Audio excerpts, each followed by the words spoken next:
വലിയ കൃപയിലാണ് നമ്മൾ ഓരോരുത്തരും ഇന്നിവിടെ നിൽക്കുന്നത്. ഓരോ മനുഷ്യർക്കും പലവിധ വഴികളുണ്ടായിരുന്നു. എന്നാൽ ദൈവം വിളിച്ച വഴിയിലൂടെ നടക്കുവാൻ നമ്മൾ ആഗ്രഹിച്ചതുകൊണ്ടാണ്, കർത്താവ് വിളിച്ച വഴിയിലൂടെ നടക്കുവാൻ നമ്മൾ ആഗ്രഹിച്ചുകൊണ്ടാണ് നമ്മൾ മിക്കവരും ഇന്ന് ഈ കസേരയിൽ വന്നിരിക്കുന്നത്. പല വഴികളിലൂടെ നമുക്ക് പോകാമായിരുന്നു. ലോകത്തിൻ്റെ വഴികളിലൂടെ നമുക്ക് പോകാമായിരുന്നു. മറ്റ് പല മേഖലകളുണ്ടായിരുന്നു. പക്ഷേ എന്നാൽ ദൈവത്തിന് ഒരു പദ്ധതി ഉണ്ടായിരുന്നു. ക്രിസ്തുവിൻ്റെ വഴിയിലൂടെ നടത്താൻ ദൈവത്തിന് ഒരു പദ്ധതി ഉണ്ടായിരുന്നു. ഇന്ന് നമ്മൾ നോക്കുമ്പോൾ ഇപ്പോൾ നമ്മുടെ ലോകത്ത് പുറത്ത്, അതായത് ഓരോ ദിവസവും കഴിഞ്ഞൊരു എനിക്ക് തോന്നുന്നു 2 വർഷമായിട്ട് നമ്മൾ ഓരോ ദിവസവും പത്രമാധ്യമങ്ങളോ സോഷ്യൽ മീഡിയകളിലൊക്കെ എടുത്ത് നോക്കുമ്പോൾ യുദ്ധമാണ് മുഴുവൻ. ഒരൊറ്റ ആളാണ് ഇപ്പുറത്ത് നിൽക്കുന്നത്, ഇസ്രായേൽ എന്നൊരു ശത്രു. ബാക്കി ലോകരാജ്യങ്ങളുടെ പലതും ഇസ്രായേലിനെതിരെയാണ് നിൽക്കുന്നത്. ഇപ്പോൾ നമുക്ക് ഈ റീസെൻ്റ്ലി ഉണ്ടായിരുന്ന ഒരു വലിയ പ്രതിസന്ധിയായിരുന്നു ഇസ്രായേൽ ഇറാനുമായിട്ടുള്ള യുദ്ധം, അല്ലേ? വലിയൊരു പ്രതിസന്ധിയായിരുന്നു. ഓരോ ദിവസവും ഇത് 3-ാം ലോക മഹായുദ്ധത്തിലേക്കാണോ പോകുന്നത്, ഇത് ലോകത്തിൻ്റെ വലിയ നാശത്തിലേക്കാണോ പോകുന്നത് എന്ന് കാതോർത്തിരിക്കുന്നവരായിരുന്നു മിക്കവരും. പലരും ന്യൂസ് ചാനൽ, ഞാൻ എപ്പോഴും ഇങ്ങനെ ഫ്രീ ആയിട്ടുള്ള ടൈമിൽ, പ്രത്യേകിച്ച് യാത്ര ചെയ്യുമ്പോഴൊക്കെ ഇതിൻ്റെ ന്യൂസുകൾ ഇങ്ങനെ നോക്കിക്കൊണ്ടിരിക്കും. എന്താണ് സംഭവിക്കുന്നത്, അടുത്തത് എന്താണ് സംഭവിക്കുന്നത്. ഇറാനും ഇസ്രായേലും തമ്മിൽ അങ്ങോട്ടും ഇങ്ങോട്ടും യുദ്ധം തുടങ്ങി. അമേരിക്ക എപ്പോൾ ഇതിനോട് ജോയിൻ ചെയ്യും, അപ്പോൾ അമേരിക്കയ്ക്കെതിരെ ഇപ്പുറത്തെ പക്ഷത്തിലേക്ക് ആര് ചേരും, എങ്ങനെയായിരിക്കും 2 ചേരികൾ തമ്മിൽ തിരിയുക എന്നുള്ള ഇങ്ങനെ ന്യൂസുകൾ ഇങ്ങനെ കണ്ടുകൊണ്ടിരിക്കുക. അപ്പോൾ ആദ്യത്തെ ദിവസമൊക്കെ മാക്സിമം ലൈവ് മലയാളം ന്യൂസുകൾ, നമുക്ക് ഒരുപാട് ന്യൂസ് ചാനലുകളുണ്ടല്ലോ. ഇപ്പോൾ 24 ഉണ്ട്, മലയാള മനോരമയുണ്ട്, മാതൃഭൂമി, ഇങ്ങനെ ഒത്തിരി ന്യൂസ് ചാനലുകളുണ്ട്. ഏഷ്യാനെറ്റ് തുടങ്ങി എല്ലാ ചാനലുകളും ഉണ്ട്. ഞാനിങ്ങനെ ഈ ചാനലുകളെ മുഴുവൻ സെർച്ച് ചെയ്തപ്പോൾ എനിക്ക് മനസ്സിലായ ഒരു കാര്യം, എല്ലാ ചാനലുകളും ഒരു പക്ഷത്തേക്കാണ് തിരിഞ്ഞിരിക്കുന്നത്. മിക്ക ചാനലുകളും ഇസ്രായേൽ എന്ന് പറയുന്നതിന് എതിരാണ്. എല്ലാ ചാനലുകളും ഒരു പക്ഷത്തേക്കാണ് തിരിഞ്ഞിരിക്കുന്നത്. എനിക്ക് ഒരു 95% ചാനലുകളും ഈ ഒരു പക്ഷത്തേക്കാണ്, പ്രത്യേകിച്ച് മലയാളം ചാനലുകൾ.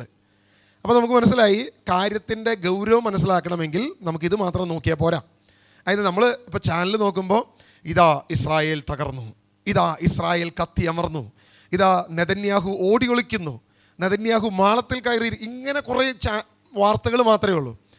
അപ്പോൾ നമ്മൾ പതിയെ മലയാളം മാത്രം നോക്കുന്നത് ശ്രദ്ധ കുറച്ച് മറ്റ് ഇംഗ്ലീഷ് ചാനലുകളും അങ്ങനെയുള്ള സംഭവങ്ങളിലേക്ക് നോക്കുമ്പോൾ കുറച്ചും കൂടി ജെന്യുവൻ ആയിട്ടുള്ള കാര്യങ്ങൾ നമുക്ക് കിട്ടാൻ തുടങ്ങി.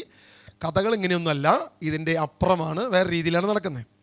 അപ്പോൾ എനിക്ക് നമ്മുടെ പ്രയർ ഗ്രൂപ്പിലുള്ള കുറച്ച് പേര് ഇസ്രായേലിലുണ്ട്.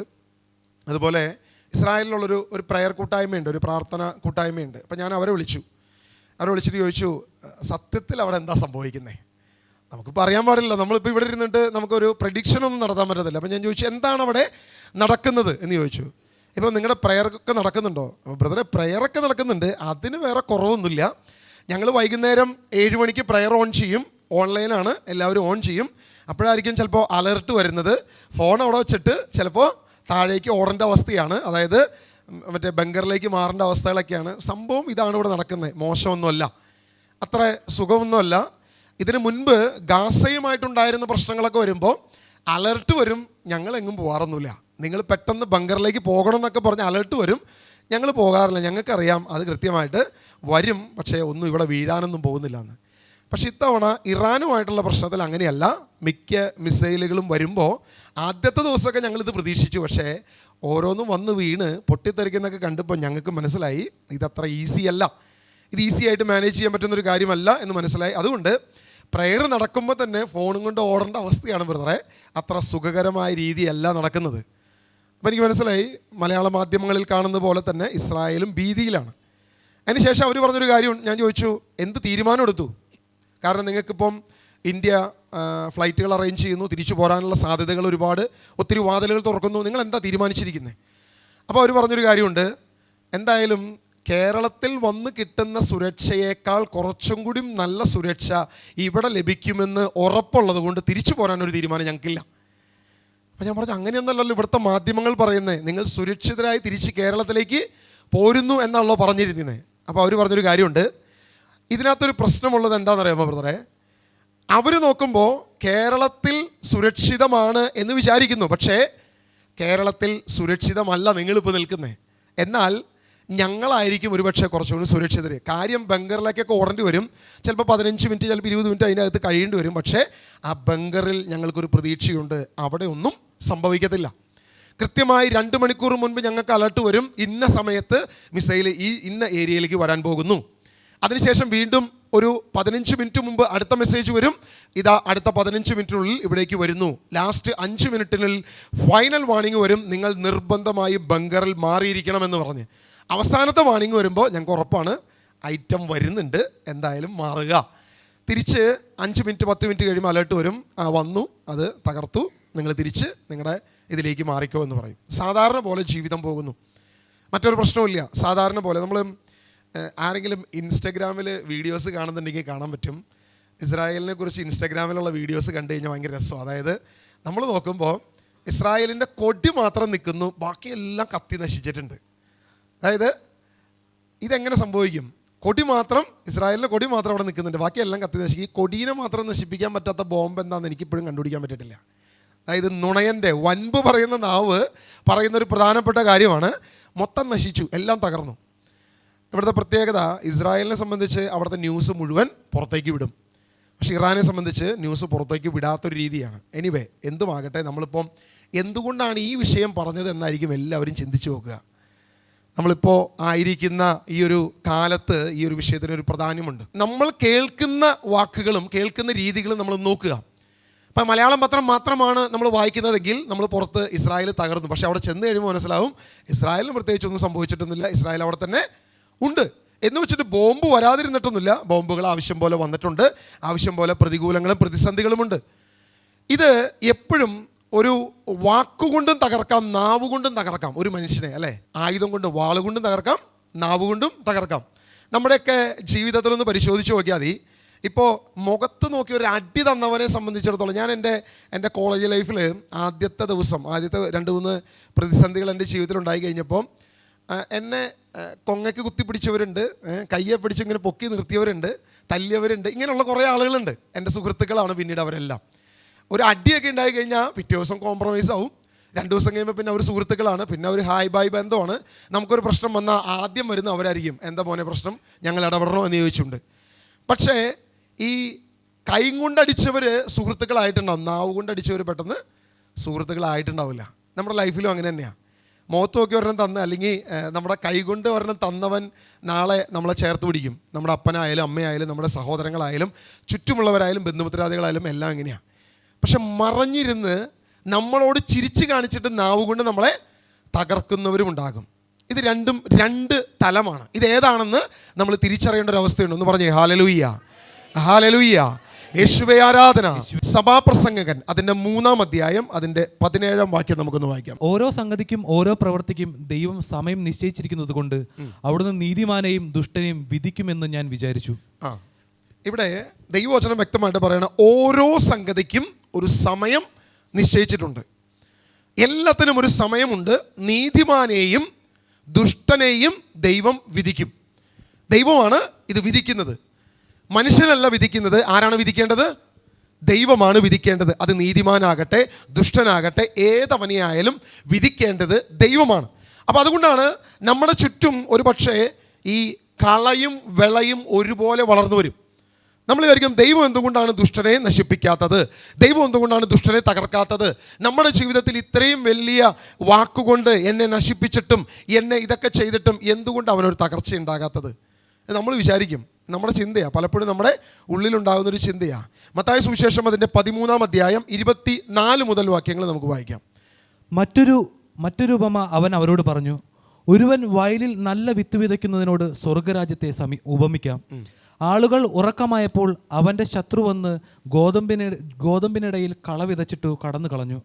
ചെടികൾ വളർന്ന് കതിരായപ്പോൾ കളകളും പ്രത്യക്ഷപ്പെട്ടു. സാധാരണ നമ്മളെല്ലാം ഒരു ഏറ്റവും കുറഞ്ഞതൊരു മുളക് തൈയെങ്കിലും വെച്ചവരായിരിക്കും, അല്ലേ? വലിയ കൃഷിയൊന്നും ചെയ്തിട്ടില്ലെങ്കിലും, വലിയ കാര്യമായ കൃഷി രീതികളൊന്നും നമ്മൾ ചെയ്തിട്ടില്ലെങ്കിലും ഒരു മുളക് തൈയെങ്കിലും നട്ടുപിടിപ്പിച്ചിട്ടുള്ളവരായിരിക്കും. നിങ്ങൾ ഒരു കൃഷി ചെയ്തിട്ട് അതിൻ്റെ അകത്തോട്ട് ഒരു പുഴു വന്ന് അതിൻ്റെ ഇലകളെ നശിപ്പിക്കാൻ ശ്രമിക്കുമ്പോൾ നമ്മൾ അന്വേഷിക്കും ഇതിനെന്ത് ചെയ്യാൻ പറ്റും. അപ്പോൾ നാട്ടുകാരാണെങ്കിൽ പറയും അത് പുകലയുടെ ഇല കലക്കി അതിനകത്ത് ഒഴിച്ചാൽ മതി, ശരിയാവും. അല്ലെങ്കിൽ ആ പുഴു വന്ന ഇല മുറിച്ച് കളഞ്ഞാൽ മതി, അത് ഓക്കെ ആകും എന്ന് പറയും. ചിലർ പരീക്ഷിച്ച് നോക്കും, ഇല മാത്രം മുറിക്കും, പിറ്റേ ദിവസം കണ്ണു തുറക്കുമ്പോൾ നോക്കുമ്പോൾ അടുത്ത ഇലയിലേക്ക് ഈ ഫംഗസ് കയറിയിട്ടുണ്ടാവും. കുറച്ച് ദിവസം കഴിയുമ്പോൾ ഈ ചെടി അപ്പാടെ നശിച്ചു പോയിട്ടുണ്ടാകും, അല്ല ഇതല്ലേ ശരി, ഇതല്ലേ നമുക്ക് കാണാൻ പറ്റുക.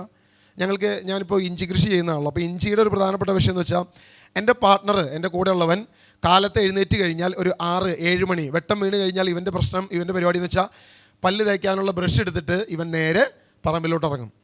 ഇവൻ പല്ല് തേച്ച് തിരിച്ചു വരുന്നത് ശരിക്കും പറഞ്ഞാൽ ഒരു മണിക്കൂർ എടുക്കും. ഏകദേശം ഈ സ്ഥലത്തെ ഓരോ ചെറിയ ചെടിയുടെ അടുത്തും ഇവൻ്റെ കണ്ണെത്തും. ഏതെങ്കിലും ഒരു ചെടിക്ക് മഞ്ഞ കളറുണ്ടോ, എവിടെയെങ്കിലും വ്യത്യാസം വന്നിട്ടുണ്ടോ, എവിടെയെങ്കിലും മുരടിപ്പ് വന്നിട്ടുണ്ടോ, ഓരോ ചാലുകളിലൂടെയും ഇവൻ നടക്കും. ഏത് മഴയത്തായാലും വെയിലത്തായാലും ഇവനതിലൂടെ നടന്ന് മുഴുവൻ കറങ്ങി തിരിഞ്ഞു വരും. ഇവൻ പോകുന്ന സമയത്ത് ഇവൻ്റെ കയ്യിൽ കുറച്ച് വടികളുണ്ടാകും. എവിടെയെങ്കിലും ഒരു സംഭവം കണ്ടു കഴിഞ്ഞാൽ അവൻ ആ വടി അവിടെ കുത്തിവെക്കും. പല്ല് തേക്കുന്നതിനോടൊപ്പം തന്നെ പുള്ളി ആ വടി അവിടെ കുത്തിവെക്കും. പല്ല് തേച്ച് തിരിച്ചു വന്ന് ചായ കുടിച്ച് അല്ലെങ്കിൽ കഞ്ഞിയാണോ കുടിക്കാനുള്ള കുടിച്ച് ഇവൻ തിരിച്ചു പോകുന്നത് കാലിമേക്കെ ഗ്ലൗ ഒക്കെ ഇട്ട് ഫുള്ള് ഇതായിട്ട് ചെന്ന് എന്ത് ചെടിക്കാണോ ഈ മഞ്ഞപ്പ് കണ്ടിരിക്കുന്നത് ആ ഏരിയയിലുള്ള മഞ്ഞപ്പുള്ള ചെടിയും മഞ്ഞപ്പില്ലാത്ത ചെടിയും, അതായത് ആ ഏരിയ മുഴുവൻ കട്ട് ചെയ്ത് അതിൻ്റെ മുകളിൽ ഒരു ചെറിയ ഷീറ്റ് വിരിച്ച് അതിൻ്റെ മുകളിൽ കുമ്മായം വീശി തൂമ്പ കൊണ്ട് മണ്ണെടുത്ത് അതിനെ മുഴുവൻ നശിപ്പിക്കും. അപ്പം ഞാൻ ചോദിക്കും, എടാ ഒരു ചെടിയല്ലേ മഞ്ഞച്ചേ, 2-3 ഒന്നും മഞ്ഞച്ചില്ല, ഒരെണ്ണല്ലേ, നിനക്ക് അതങ്ങോട്ട് കട്ട് ചെയ്താൽ പോരെ. അവൻ പറഞ്ഞു, അങ്ങനെയല്ല ചേട്ടാ, ഇഞ്ചിയുടെ ഒരു പ്രത്യേകത, ഏറ്റവും പ്രശ്നമുള്ളൊരു സാധനമാണ് ഇഞ്ചി. ഒരെണ്ണത്തിന് കേടുപിടിച്ച് അതിന് ചുറ്റുമുള്ളതിന് ഈ ഫംഗൽ ഇൻഫെക്ഷൻ സ്വാഭാവികമായും ഉണ്ടാകും. അപ്പോൾ അതുകൊണ്ട് ആ ഒരു ഏരിയ തന്നെ നശിപ്പിക്കുക മാത്രമാണ് നമുക്ക് സാധ്യതയുള്ളൂ, വേറൊരു സാധ്യതയില്ല. നമ്മൾ വിചാരിക്കും ആ ഏരിയ നശിപ്പിക്കുമ്പോൾ അതിന് ചുറ്റും അത്രയും വിളവ് തരേണ്ട ചെടികളാണ്, ഇതെല്ലാം നശിച്ചു പോകാമല്ലേ. പക്ഷേ അതല്ലെങ്കിൽ ഈ ഏരിയ മുഴുവൻ അവൻ എന്ത് ചെയ്യും, നശിപ്പിക്കും. ഈ ഏക്കർ കണക്കിനുള്ള ഈ തോട്ടം മുഴുവൻ നശിപ്പിക്കാൻ പോന്നവനാണ് ഇവൻ, ഈ ഒരു ചെറുത് എന്ന് ഇവൻ എന്നെ പഠിപ്പിച്ചു. എനിക്ക് മനസ്സിലായി, ശരിയാ. അപ്പോൾ അവരാ ചെയ്യുന്ന രീതിയാണ് ചിലപ്പോൾ ഒരു വാരം മുഴുവൻ ചിലപ്പോൾ നശിപ്പിച്ച് കളയും, 2-3 ചെടിക്ക് വേണ്ടിയിട്ട്.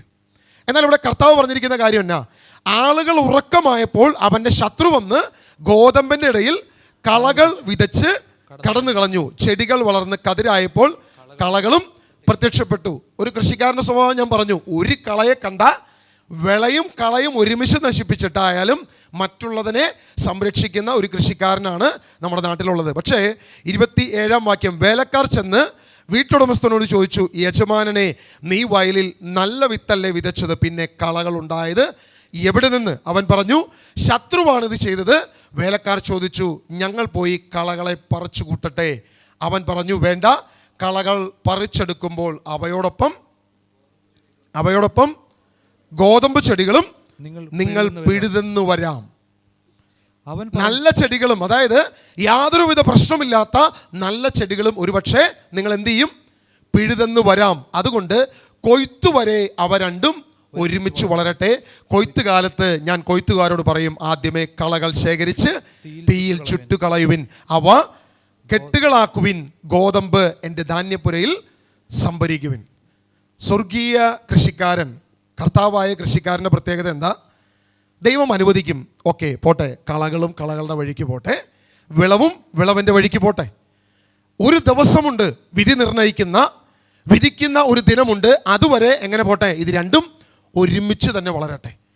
യാതൊരുവിധ വ്യത്യാസവും ഇല്ലാതെ, യാതൊരുവിധ വ്യത്യാസവും ദൈവം നോക്കാതെ.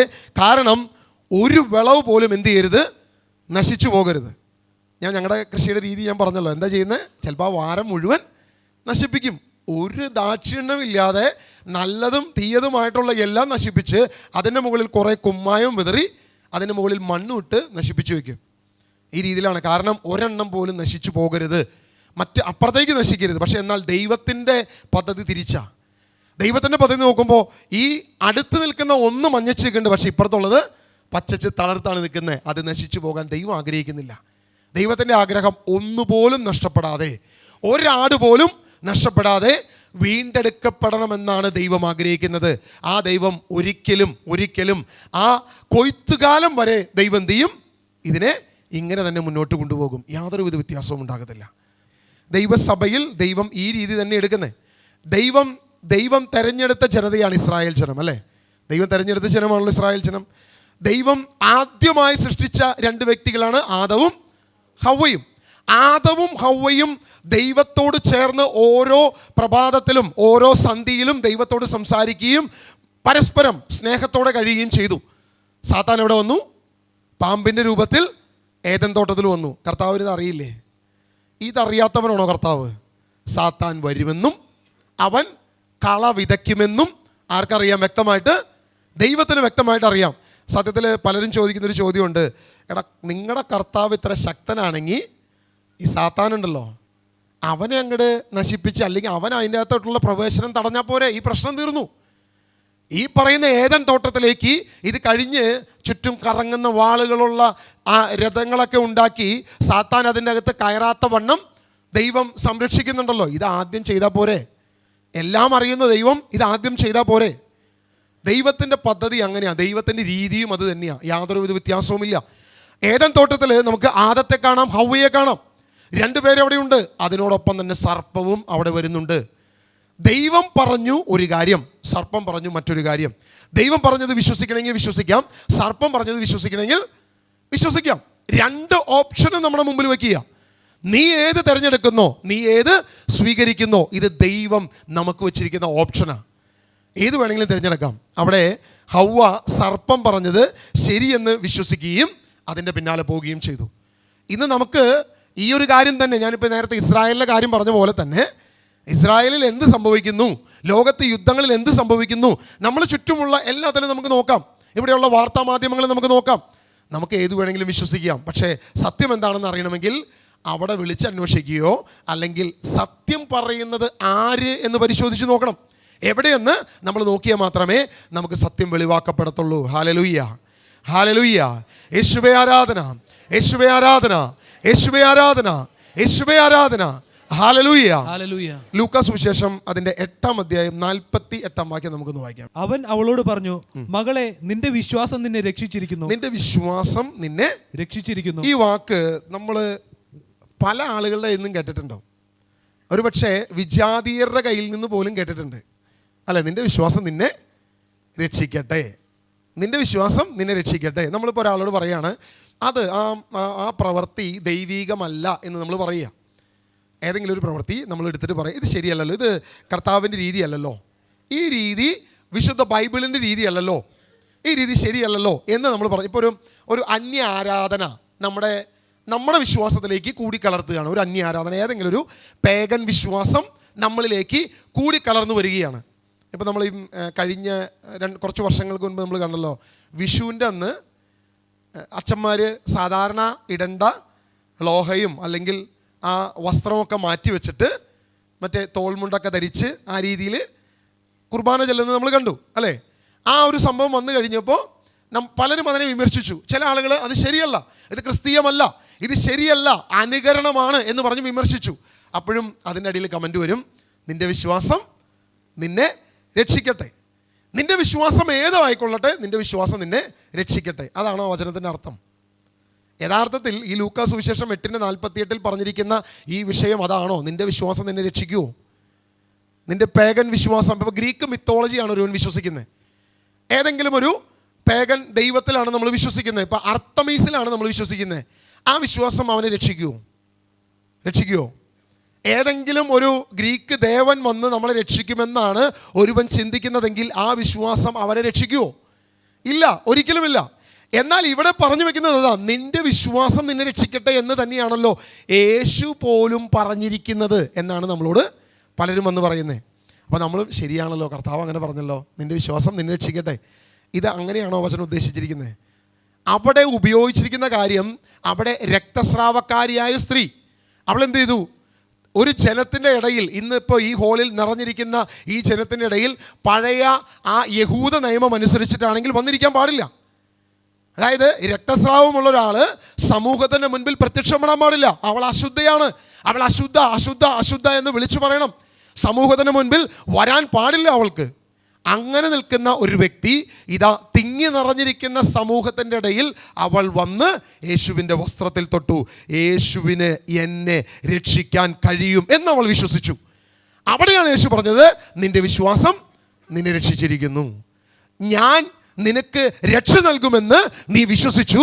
ഈ സമൂഹത്തെ നീ നോക്കിയില്ല, ഈ ജനത്തെ നീ നോക്കിയില്ല, നിന്റെ ചുറ്റുപാടുകളുടെ പ്രതിസന്ധിയെ നീ നോക്കിയില്ല. അവിടെയാണ് യേശു പറഞ്ഞത്, നിന്റെ വിശ്വാസം നിന്നെ രക്ഷിച്ചിരിക്കുന്നു. അതാണ് നമ്മൾ ലൂക്ക അതിൻ്റെ 8:48 വായിക്കുന്നത്, നിന്റെ വിശ്വാസം നിന്നെ രക്ഷിച്ചിരിക്കുന്നു. അതല്ലാതെ നമ്മൾ നോക്കുമ്പോൾ യേശുവും പറഞ്ഞല്ലോ നിൻ്റെ വിശ്വാസം നിന്നെ രക്ഷിക്കുമെന്ന്. അപ്പോൾ എന്തും വിശ്വസിക്കാം, ഏതും വിശ്വസിക്കാം.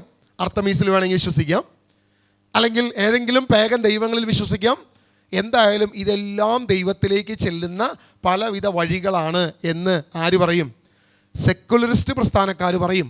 സെക്കുലറും പ്രസംഗിക്കുന്നവൻ അവൻ പറയും അവനും ചെല്ലും ദൈവത്തിലേക്ക്, ഇവനും ചെല്ലും ദൈവത്തിലേക്ക്. എല്ലാവരും ദൈവത്തിലേക്കുള്ള വിവിധങ്ങളായ മാർഗങ്ങളാണ്, വിവിധങ്ങളായ വഴികളാണെന്ന് പറയും.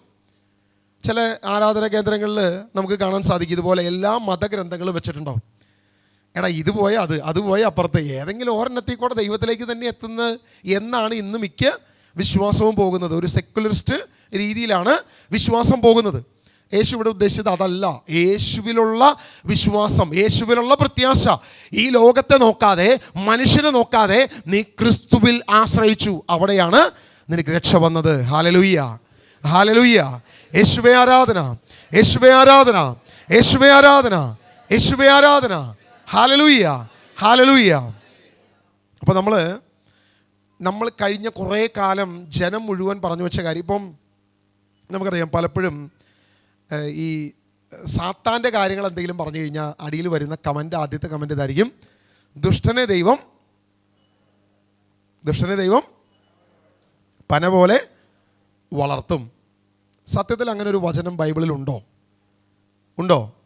ദുഷ്ടനെ ദൈവം പന പോലെ വളർത്തും എന്ന് വചനമുണ്ടെന്ന് വിശ്വസിച്ചിരുന്ന എത്ര പേരുണ്ട് ഇവിടെ? അങ്ങനെ ഒരു വചനം ബൈബിളിൽ ഉണ്ട് എന്ന് ഒരു കാലത്ത് വിശ്വസിച്ചിരുന്ന എത്ര പേരുണ്ട്? ഇപ്പോഴല്ല, പണ്ട് വിശ്വസിച്ചിരുന്ന എത്ര പേരുണ്ട് ഇവിടെ? ഒന്ന് കൈവക്കേ. ഓക്കെ, ഒത്തിരി കൈകളുണ്ട്, നിങ്ങളൊന്ന് തിരിഞ്ഞു നോക്കിയാൽ മതി. അതായത് ഒരു കാലത്ത് നമ്മളൊക്കെ വിശ്വസിച്ചിരുന്നു ദൈവം ദുഷ്ടനെ പന പോലെ വളർത്തും എന്നൊരു ബൈബിൾ വാക്യമുണ്ട് എന്ന് വിശ്വസിച്ചിരുന്നു. എന്താണ് അതിൻ്റെ കാരണം?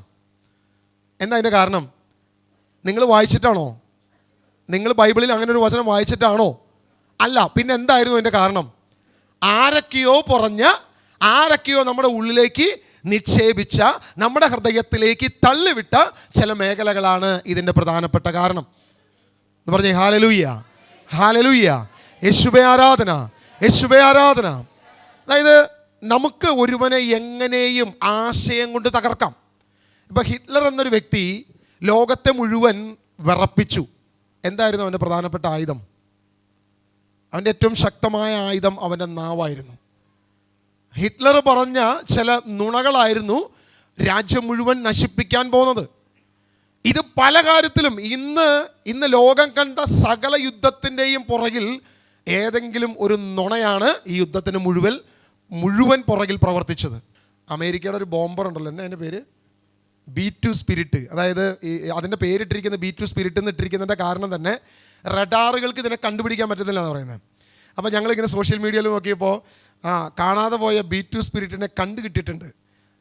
അതിനെ കത്തിച്ചു, നശിപ്പിച്ചു, പൊട്ടിത്തെറിച്ചു എന്നൊക്കെ പറഞ്ഞിട്ടാണ് സോഷ്യൽ മീഡിയയിൽ ന്യൂസ് കണ്ടത്. അതായത് അമേരിക്കയുടെ ലോകത്തിന് ഇന്ന് വരെ രഹസ്യങ്ങൾ ഒരു രാജ്യത്തിനും കിട്ടാത്ത എത്രയോ മില്യൺ കോടികൾ വരുന്ന ആ B2 സ്പിരിറ്റ് എന്ന് പറഞ്ഞ ആ ഒരു ബോംബറാണ് ഇറാനിലെ ആണവ ആയുധ കേന്ദ്രത്തിൽ കൊണ്ടുവന്ന് ഈ പറയുന്ന ബങ്കർ എൻ്റെ നാക്കൊക്കെ ഉടക്കുന്നുണ്ട്.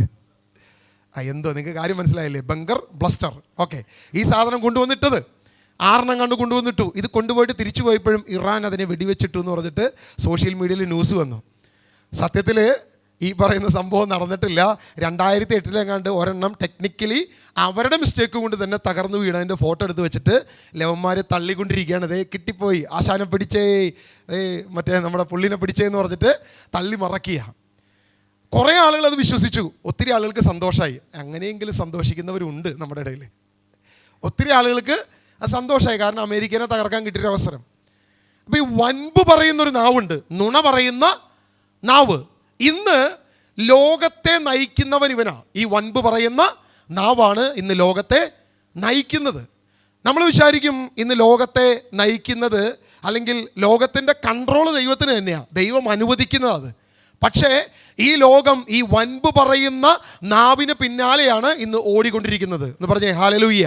സങ്കീർത്തനം 92:12 നമുക്കൊന്ന് വായിക്കാം. എന്താണ് യഥാർത്ഥത്തിൽ ദൈവത്തിൻ്റെ പ്രവൃത്തി എന്നുള്ളത് നമുക്കൊന്ന് വായിച്ചു നോക്കാം. സങ്കീർത്തനം 92:12. നീതിമാൻ പന പോലെ തഴയ്ക്കും, ആ. ലെബനോനിലെ ദേവദാരു പോലെ വളരും. നീതിമാനെ ദൈവം എന്ത് ചെയ്യും? പന പോലെ തഴയ്ക്കും, പന പോലെ വളർത്തും. പക്ഷേ സാത്താനത് ഇഷ്ടമല്ല. സാത്താൻ അറിയാം, ഈ ഒരു വചനമാണ് ജനത്തിൻ്റെ ഇടയിൽ പ്രചരിക്കുന്നതെങ്കിൽ ഒരുവനും ദുഷ്ടനാകത്തില്ല, എന്നാൽ നീതിമാനായി കഴിഞ്ഞാൽ അവൻ പന പോലെ തഴയ്ക്കുകയും ചെയ്യും. ദൈവത്തിന് അത് ആഗ്രഹമുണ്ട്, എന്നാൽ സാത്താൻ അത് ആഗ്രഹിക്കുന്നില്ല. അതുകൊണ്ട് സാത്താൻ എന്ത് ചെയ്തു? നീ ദുഷ്ടത ചെയ്യുക, നീ നീതിക്ക് എതിരായി നിൽക്കുക, അപ്പം എന്ത് ചെയ്യാൻ പറ്റും? നിന്നെ വളർത്തുമെന്ന് ബൈബിളിൽ പോലും പറഞ്ഞിരിക്കുക. അതുകൊണ്ട് നീ ദുഷ്ടത ചെയ്തോ എന്ന് അവൻ പരസ്യപ്പെടുത്തും. ബൈബിളിൽ ഇല്ലാത്തൊരു വാക്യം, ദുഷ്ടനെ ദൈവം പന പോലെ വളർത്തുമെന്ന് നമ്മുടെയൊക്കെ ചെവിയിൽ ഒരു കാലത്ത് കേട്ടിരുന്നതാണ്. ഇപ്പം ഈ കഴിഞ്ഞ ഒക്ടോബർ 7 ഇസ്രായേലിലേക്ക് ഗാസയിലുണ്ടായിരുന്ന ഹമാസ് ഭീകരർ കയറി. എന്നിട്ട് അവർ ചെയ്തൊരു ചെറിയൊരു പ്രവൃത്തി, അതായത് കുഞ്ഞുങ്ങളോട് കരുണയുള്ളവർ ആരാണെന്ന് തിരിച്ചറിയാൻ പറ്റുന്ന ഏറ്റവും നല്ലൊരു കാര്യമാണ്. നമ്മുടെ വീട്ടിലൊക്കെ ഓവൻ ഉണ്ടല്ലോ അല്ലേ, കേക്ക് ഉണ്ടാക്കുന്ന ഓവൻ കണ്ടിട്ടുണ്ടോ? കേക്ക് ഉണ്ടാക്കുന്ന ഓവൻ. ഓക്കെ, ഇസ്രായേലിൽ വലിയ ഒരു ഓവനിൽ ഒരു വീട്ടിലേക്ക് ഈ ഹമാസ് തീവ്രവാദികൾ ഇരച്ചു കയറി അവിടെ ഉണ്ടായിരുന്ന മാതാപിതാക്കളെ ബന്ദികളാക്കി 6 മാസം പ്രായമുള്ള ഒരു കൊച്ചു കുഞ്ഞിനെ, ഒരു ചോര കുഞ്ഞിനെ ഈ ഓവൻ്റെ അകത്ത് വെച്ച് ഫുൾ ഇതിനകത്ത് ഹീറ്റിൽ ഇട്ടിട്ട് അമ്മയും അപ്പനും കാണെ അതിൻ്റെ അകത്തിട്ട് കരിച്ച് ഒരു കൊച്ചു കുഞ്ഞിനെ, 6 മാസം പ്രായമുള്ള ഒരു കുഞ്ഞിനെ ഈ ഓവൻ്റെ അകത്തിട്ട് അതിനെ നശിപ്പിച്ചവനാണ് ഈ പറയുന്ന ഹമാസ് തീവ്രവാദികൾ. ഈ ന്യൂസ് എത്ര പേര് കേട്ടു? ഈ ന്യൂസ് ഇവിടെയുള്ള കേരളത്തിലുള്ള എത്ര മാധ്യമങ്ങൾ പുറത്തു വിട്ടു? എത്ര പേര് ഇത് കണ്ടു? ഇത്രയും ദുഷ്ടത്തരം കാണിച്ചവരെ ആരും അറിഞ്ഞിട്ടില്ല, ഒരാൾ പോലും കണ്ടിട്ടില്ല. പക്ഷെ നമ്മൾ എന്ത് കണ്ടു? ഹോസ്പിറ്റലിൽ ബോംബ് വീണു, ഇതാ കുഞ്ഞുങ്ങൾ മരിക്കുന്നു. ഇവിടെ സ്കൂളുകളിൽ ബോംബ് വീണു, ഇതാ ഗർഭിണികൾ മരിക്കുന്നു, കുഞ്ഞുങ്ങൾ മരിക്കുന്നു. ഇത് നമ്മൾ സ്ഥിരം അങ്ങനെ കേട്ടുകൊണ്ടിരിക്കുന്നുണ്ട്. പക്ഷെ സത്യം നമ്മൾ എന്ത് ചെയ്യുന്നില്ല, അറിയുന്നില്ല. 1500-ലധികം ആളുകളെ നശിപ്പിക്കുകയും അത്രയും അധികം ക്രൂരമായ കൊലപാതകങ്ങൾ ചെയ്യുകയും ചെയ്തത് എന്നിവിടെ ആർക്കും അറിയില്ല. അതൊന്നും പറയാൻ ഇവിടെ ആരും ഇല്ലതാനും. ദൈവം തെരഞ്ഞെടുത്ത ജനത്തെ നശിപ്പിക്കുക എന്നുള്ളത് ആരുടെ ഉദ്ദേശമാണ്? സാത്താൻ്റെ ഉദ്ദേശമാണ്. അവൻ അതിന് ലോകം മുഴുവൻ നുണ പറയിപ്പിക്കും. ലോകം മുഴുവൻ വൻപ് പറയുന്ന നാവ് അവൻ പ്രവർത്തിക്കുക തന്നെ ചെയ്യും. ഹല്ലേലൂയ. യോഹന്നാന്റെ സുവിശേഷം 8-ാം അധ്യായം 44-ാം വാക്യം യേശു പറഞ്ഞൊരു കാര്യമുണ്ട്. നിങ്ങൾ നിങ്ങളുടെ പിതാവായ പിശാചിൽ നിന്നുള്ളവരാണ്, നിങ്ങളുടെ പിതാവിന്റെ ഇഷ്ടമനുസരിച്ച് പ്രവർത്തിക്കാൻ നിങ്ങൾ ആഗ്രഹിക്കുന്നു. അവനാകട്ടെ ആദ്യം മുതൽ കൊലപാതകിയാണ്. അവൻ ഒരിക്കലും സത്യത്തിൽ നിലനിന്നിട്ടില്ല. എന്തെന്നാൽ അവനിൽ സത്യമില്ല. കള്ളം പറയുമ്പോൾ സ്വന്തം സ്വഭാവം അനുസരിച്ച് തന്നെയാണ് അവൻ സംസാരിക്കുന്നത്. അവൻ കള്ളമാണ് പറയുന്നത്. കള്ളം പറയുമ്പോൾ അവന്റെ സ്വന്തം സ്വഭാവമാണ് അവൻ സംസാരിക്കുന്നത്. കാരണം അവൻ നുണയനും നുണയുടെ പിതാവുമാണ്. അവൻ നുണയനും നുണയുടെ പിതാവുമാണ്. അവിടെ ശ്രദ്ധിച്ചേ, അവനാകട്ടെ ആദ്യം മുതൽ കൊലപാതകിയാണ്, അവൻ നുണയനും നുണയന്റെ പിതാവുമാണ് എന്ന് വ്യക്തമായിട്ട് പറഞ്ഞിരിക്കുക. ഹല്ലേലൂയ. ഏറ്റവും ആദ്യത്തെ നുണ ഏതായിരുന്നു? ലോകത്തെ മനുഷ്യകുലത്തിലെ ഏറ്റവും ഫസ്റ്റ് നുണ ഏതായിരുന്നു? നീ മരിക്കില്ല. ആദത്തോട് ഹവ്വയോട് പറഞ്ഞ ആ നുണയാണ് ഏറ്റവും ആദ്യത്തെ നുണ. ഏറ്റവും ആദ്യത്തെ നുണ സാത്താൻ പറഞ്ഞു, നീ ആ പഴം ഭക്ഷിക്കുക, നീ എന്ത് ചെയ്യില്ല, നീ മരിക്കത്തില്ല. അവൻ നുണയുടെ പിതാവാണ്. എന്താണ് നുണയുടെ പിതാവ് എന്ന് പറഞ്ഞാൽ? ഇപ്പം എൻ്റെ മോനെ ഇവിടെ കൊണ്ടുവന്ന് വെച്ചിട്ട് ഇവൻ്റെ പിതാവാണ് ഇങ്ങോര് എന്ന് പറഞ്ഞു കഴിഞ്ഞാൽ അതിൻ്റെ അർത്ഥം എന്തുവാ? അവനെ സൃഷ്ടിച്ചത് ഞാനാണ്, അല്ലേ? എന്നിലൂടെയാണ് അവൻ സൃഷ്ടിക്കപ്പെട്ടത്. അവൻ എൻ്റെ മകനാണ്, ഞാൻ അവൻ്റെ പിതാവാണ് എന്ന് പറയുന്നത് അതാണ്. അപ്പം നുണയുടെ പിതാവ് സാത്താനാണെന്ന് പറയുമ്പോൾ ആദ്യത്തെ നുണ സൃഷ്ടിച്ചത് ആരാണ്? സാത്താനാണ്. സാത്താനാണ് ഈ നുണയെ ഈ ലോകത്തോട്ട് ആദ്യം വിട്ടത്. അതിൻ്റെ കാരണം എന്താണെന്ന് കൃത്യമായിട്ട് ജ്ഞാനത്തിൻ്റെ പുസ്തകം പറയുന്നുണ്ട്. അസൂയയാണ് അതിൻ്റെ കാരണം. ആദ്യത്തെ നുണയുടെ കാരണം വ്യക്തമായിട്ട് ജ്ഞാനത്തിൻ്റെ പുസ്തകം 1-ാം അധ്യായം 11-ാം വാക്യം. നിഷ്പ്രയോജനമായ മുറുമുറുപ്പിൽ പെടരുത്, പരദൂഷണം പറയരുത്, രഹസ്യം പറച്ചിലിന് പ്രത്യാഘാതമുണ്ടാകും. നുണ പറയുന്ന നാവ് ആത്മാവിനെ നശിപ്പിക്കുന്നു. നുണ പറയുന്ന നാവ് ആത്മാവിനെ നശിപ്പിക്കുന്നു. നുണയുടെ പിതാവ് അവൻ തന്നെയാണ്. ഈ നുണ പറയുന്ന നാവ് എന്ത് ചെയ്യും? അവൻ്റെ ആത്മാവിനെ ഇല്ലാതെയാക്കും. അവൻ്റെ ആത്മാവിനെ നശിപ്പിക്കാൻ വേറെ വലിയ പണിയൊന്നും എടുക്കണ്ട. ഇപ്പോൾ ഒരുവൻ എല്ലാ കാര്യങ്ങളും ചെയ്യുന്നുണ്ട്, അവൻ നീതിയോടെ നിൽക്കുന്നുണ്ട്, സകല കാര്യങ്ങളിലും അവൻ നല്ല ചാരിറ്റി ചെയ്യുന്നുണ്ട്, അവൻ ഒത്തിരി അധ്വാനിക്കുന്നുണ്ട്, അവൻ എല്ലാവരോടും സ്നേഹമുള്ളവനാണ്, ഈ പ്രവൃത്തി എല്ലാം അവൻ ചെയ്യുന്നുണ്ട്. പക്ഷെ അവൻ ആത്മാവിനെ നശിപ്പിക്കാൻ വേറെ ആരും വേറെ ഒന്നും ചെയ്യണ്ട. പിശാചിന് അവനെ കൊണ്ട് എന്ത് ചെയ്യിപ്പിച്ചാൽ മതി? നുണ പറയിപ്പിച്ചാൽ മതി. ഇവിടെ നുണ പറയാത്ത ആരോ ഉള്ളേ? നുണ പറയാത്ത ആരോ ഉള്ള ഇവിടെ? പ്രാർത്ഥനയ്ക്ക് നുണ പറഞ്ഞ് വരുന്നവരെവിടെ ഉള്ളവർ പലരും. അതായത് വീട്ടിൽ പ്രാർത്ഥനയ്ക്ക് എന്ന് പറഞ്ഞാൽ വിടത്തില്ല. അപ്പോൾ പ്രാർത്ഥനയ്ക്ക് നുണ പറഞ്ഞ് വരുന്നവരാണ് നമ്മളിൽ പലരും. അല്ലെങ്കിൽ ഭർത്താവിനോട് ഞാൻ ഇന്ന സ്ഥലത്ത് പ്രയറിന് പോകാണ് എന്ന് പറഞ്ഞാൽ ചിലപ്പോൾ നീ പോകണ്ടെന്ന് പറയും. അപ്പം ഞാനിപ്പോൾ ഓഫീസിലേക്ക് പോകാണെന്നോ എന്തെങ്കിലുമൊക്കെ നുണ പറഞ്ഞിട്ടായിരിക്കും പലരും വന്നിരിക്കുന്നത്. അപ്പോൾ ഇവിടെ വചനം പറയുകയാണ്, നുണ പറയുന്ന നാവ് ആത്മാവിനെ നശിപ്പിക്കും. അപ്പോൾ നമ്മൾ എന്ത് ചെയ്യും? ഇനി അടുത്ത ആഴ്ച തുടങ്ങി, അടുത്ത മാസം തുടങ്ങി എന്ത് പറഞ്ഞിട്ട് വരും? നുണ പറയാൻ പാടില്ല. ഞാനൊന്നും പറഞ്ഞിട്ടില്ലേ, ബൈബിളാണ് പറഞ്ഞിരിക്കുന്നത്, വചനമാണ് പറഞ്ഞിരിക്കുന്നത്. നുണ പറയുന്ന നാവ് നിൻ്റെ ആത്മാവിനെ നശിപ്പിക്കും. നിൻ്റെ ഉദ്ദേശം നല്ലതാ, പ്രാർത്ഥനയാണ് നീ ഉദ്ദേശിക്കുന്നത്, ദൈവത്തോടു കൂടെ ആയിരിക്കാനാണ് നീ ആഗ്രഹിക്കുന്നത്, ആരാധിക്കാനാണ് നീ ആഗ്രഹിക്കുന്നത്. പക്ഷേ എടാ, നുണ പറയുന്ന നാവ് ആത്മാവിനെ നശിപ്പിക്കുന്നതാണ് വചനം പറഞ്ഞിരിക്കുന്നത്. അപ്പോൾ എന്ത് ചെയ്യും? ഇതിന് രണ്ടിനും തമ്മിലുള്ള വ്യത്യാസം എന്നാണെന്നറിയാമോ? ഇപ്പം ഞാൻ ഒരു നുണ പറഞ്ഞിട്ട് ഞാൻ എന്ത് ചെയ്യുക? നന്മയ്ക്ക് വേണ്ടി ഞാനൊരു നുണ പറയുക. അതായത് ഞാൻ പ്രാർത്ഥനയ്ക്ക് പോകാൻ വേണ്ടി ഞാനൊരു നുണ പറയുക. എനിക്ക് വേറെ വഴിയില്ല, എൻ്റെ സിറ്റുവേഷൻ അത്രയും മോശമാണ്, അപ്പോൾ എനിക്ക് നുണ പറഞ്ഞേ പറ്റൂ, അതുകൊണ്ട് ഞാൻ നുണ പറയാൻ തീരുമാനിച്ചു. ഇപ്പം എനിക്കുണ്ടായ ഒരു അനുഭവം പറയാം. ഇത് പറയുമ്പോൾ നിങ്ങൾക്ക് പെട്ടെന്ന് കാര്യം മനസ്സിലാവും. ഞാൻ എൻ്റെ മകനോട് പറഞ്ഞിരിക്കുന്ന കാര്യം, മോനെ എന്തു വന്നാലും നുണ പറയരുത്, എടാ ജീവൻ പോകേണ്ടി വന്നാലും നുണ പറയരുത്, എന്ത് സംഭവിച്ചാലും നുണ പറയരുത്, ബാക്കി എന്തും പറയാം, നുണ മാത്രം പറയരുത്. ഇത് ഞാൻ അവനെ പഠിപ്പിച്ചു വെച്ചിരിക്കുക. ചെറുപ്പം മുതൽ ഞാൻ ഇവനോട് ഇങ്ങനെ പറഞ്ഞു വെച്ചിരിക്കുക. അവൻ 3 വയസ്സ് തുടങ്ങി, നമ്മൾ 3-4 വയസ്സ് തിരിച്ചറിവായ കാലം തുടങ്ങി ഞാനിത് ഇവനോട് പറയുന്നതാണ്. 4 കഴിഞ്ഞു 5 കഴിഞ്ഞു, എനിക്ക് തോന്നുന്നു 6 വയസ്സുള്ളപ്പോഴാണെന്ന് തോന്നുന്നു, ഏതൊരു സമയത്ത് കാറിൽ യാത്ര ചെയ്യാം. അപ്പോൾ കാറിൽ യാത്ര ചെയ്യുന്ന സമയത്ത് നമ്മൾ മിക്കപ്പോഴും പ്രയറിനാണ് പോകുന്നല്ലോ. അപ്പോൾ എൻ്റെ പാർട്ട്ണർ എന്നെ വിളിക്കുക. പാർട്ട്ണർ വിളിക്കുന്ന കാര്യം എനിക്കറിയാം, വർക്കുമായി ബന്ധപ്പെട്ട കാര്യമാണ്. അവനോട് ഞാനിപ്പോൾ പ്രയറിനാണ് പോകുന്നത് എന്ന് പറഞ്ഞു കഴിഞ്ഞാൽ അവൻ ഉടക്കുണ്ടാക്കും. കാരണം ഒരു ഇമ്പോർട്ടൻ്റ് ആയിട്ടുള്ള ഞങ്ങൾ 2 പേരും എത്തേണ്ട ഒരു വർക്ക് അവിടെ കിടക്കുക. അപ്പം ഞാൻ അതിന് വേറെ ആളെ ഏൽപ്പിച്ചിട്ട് വേറെ ആളെ ഏൽപ്പിച്ചത് അവനോട് ഇഷ്ടപ്പെട്ടതുമില്ല. അപ്പോൾ ഞാൻ അവനോട് പ്രയറിന് എന്ന് പറഞ്ഞു കഴിഞ്ഞാൽ അവൻ ഉടക്കുണ്ടാക്കും, എനിക്ക് 100% ഉറപ്പാണ്. ഞാനാണെങ്കിൽ കാറിൽ യാത്ര ചെയ്യുന്ന നേരത്ത് തന്നെ കോൾ എടുത്തു. എനിക്ക് ഈ സംഭവം ഒന്നും ഓർമ്മയില്ല, ഞാൻ പെട്ടെന്ന് കോൾ എടുത്തു. ലൗഡ് സ്പീക്കറിലാണ് സംസാരിക്കുന്നത്, കാറിൽ യാത്ര ചെയ്യുക. അവൻ എന്നോട് എടുത്ത് ചോദിച്ചു, നീ എവിടെയാണ്? അപ്പോൾ ഞാൻ പറഞ്ഞു, എടാ ഒരു അത്യാവശ്യ കാര്യമായിട്ട് വേറൊരു കേസുണ്ട്, അതിന് വേണ്ടി പോവാം. എന്ത് പറ്റി? അതൊരു മരണാവശ്യമാണ് എന്നൊക്കെ പറഞ്ഞ് ഞാൻ നുണയൊക്കെ പറഞ്ഞു ഒരു കണക്കിന്. അവൻ്റെ ഇന്ന് തലയെങ്ങനെ തല ഊരി കഴിഞ്ഞ് അവനൊന്നും മിണ്ടില്ല, അവനെല്ലാം ലൗഡ് സ്പീക്കറിൽ കേട്ടുകൊണ്ടിരുന്നു. കുറച്ച് നേരം കഴിഞ്ഞ് യാത്ര കഴിഞ്ഞു, ഏതാണ്ട് ഒരു പകുതിയായി കഴിഞ്ഞപ്പോൾ എന്തോ പറഞ്ഞു കഴിഞ്ഞപ്പോൾ ഞാൻ എന്തോ ഒരു ഉപദേശം അവന് കൊടുത്തു. നമ്മളെന്തോ ഒരു ആത്മീയ ഉപദേശം അവന് കൊടുത്തു. എടുത്തു വയ്ക്ക് തിരിച്ച് ഡയലോഗ് വന്നു, പപ്പ എന്നോണം പറയാമോ? ഞാൻ ചോദിച്ചു, എന്തിനാ? അല്ല, നമ്മളൊരു അത്യാവശ്യ നിമിഷത്തിൽ നിൽക്കുമ്പോൾ നുണ പറയാമോ? അപ്പം എനിക്ക് മനസ്സിലായി, ചക്കൻ വാള എനിക്കിട്ട് പണിയുന്നതാണെന്നുള്ള എനിക്ക് മനസ്സിലായി. ഞാൻ പറഞ്ഞു, പറയാൻ പാടില്ല. കുറച്ച് നേരത്തെ മുമ്പ് പപ്പ എന്നാ പറഞ്ഞത്, നമ്മളിപ്പോൾ എങ്ങനെയാ പോകുന്നേ? ഞാൻ പറഞ്ഞു, പ്രയറിനാ പോകുന്നേ. എന്നെ ഇത് ഭയങ്കരമായിട്ട് ചിന്തിപ്പിച്ചു. ഈ ഒരു വിഷയം എന്നെ ഭയങ്കരമായിട്ട് ചിന്തിപ്പിച്ചു. ഞാൻ സറണ്ടറായി, വേറെ വഴിയില്ല. കാരണം കുരിപ്പ് നമ്മളെ കുടുക്കി, എന്തായാലും പിന്നെ വേറെ വഴിയില്ല.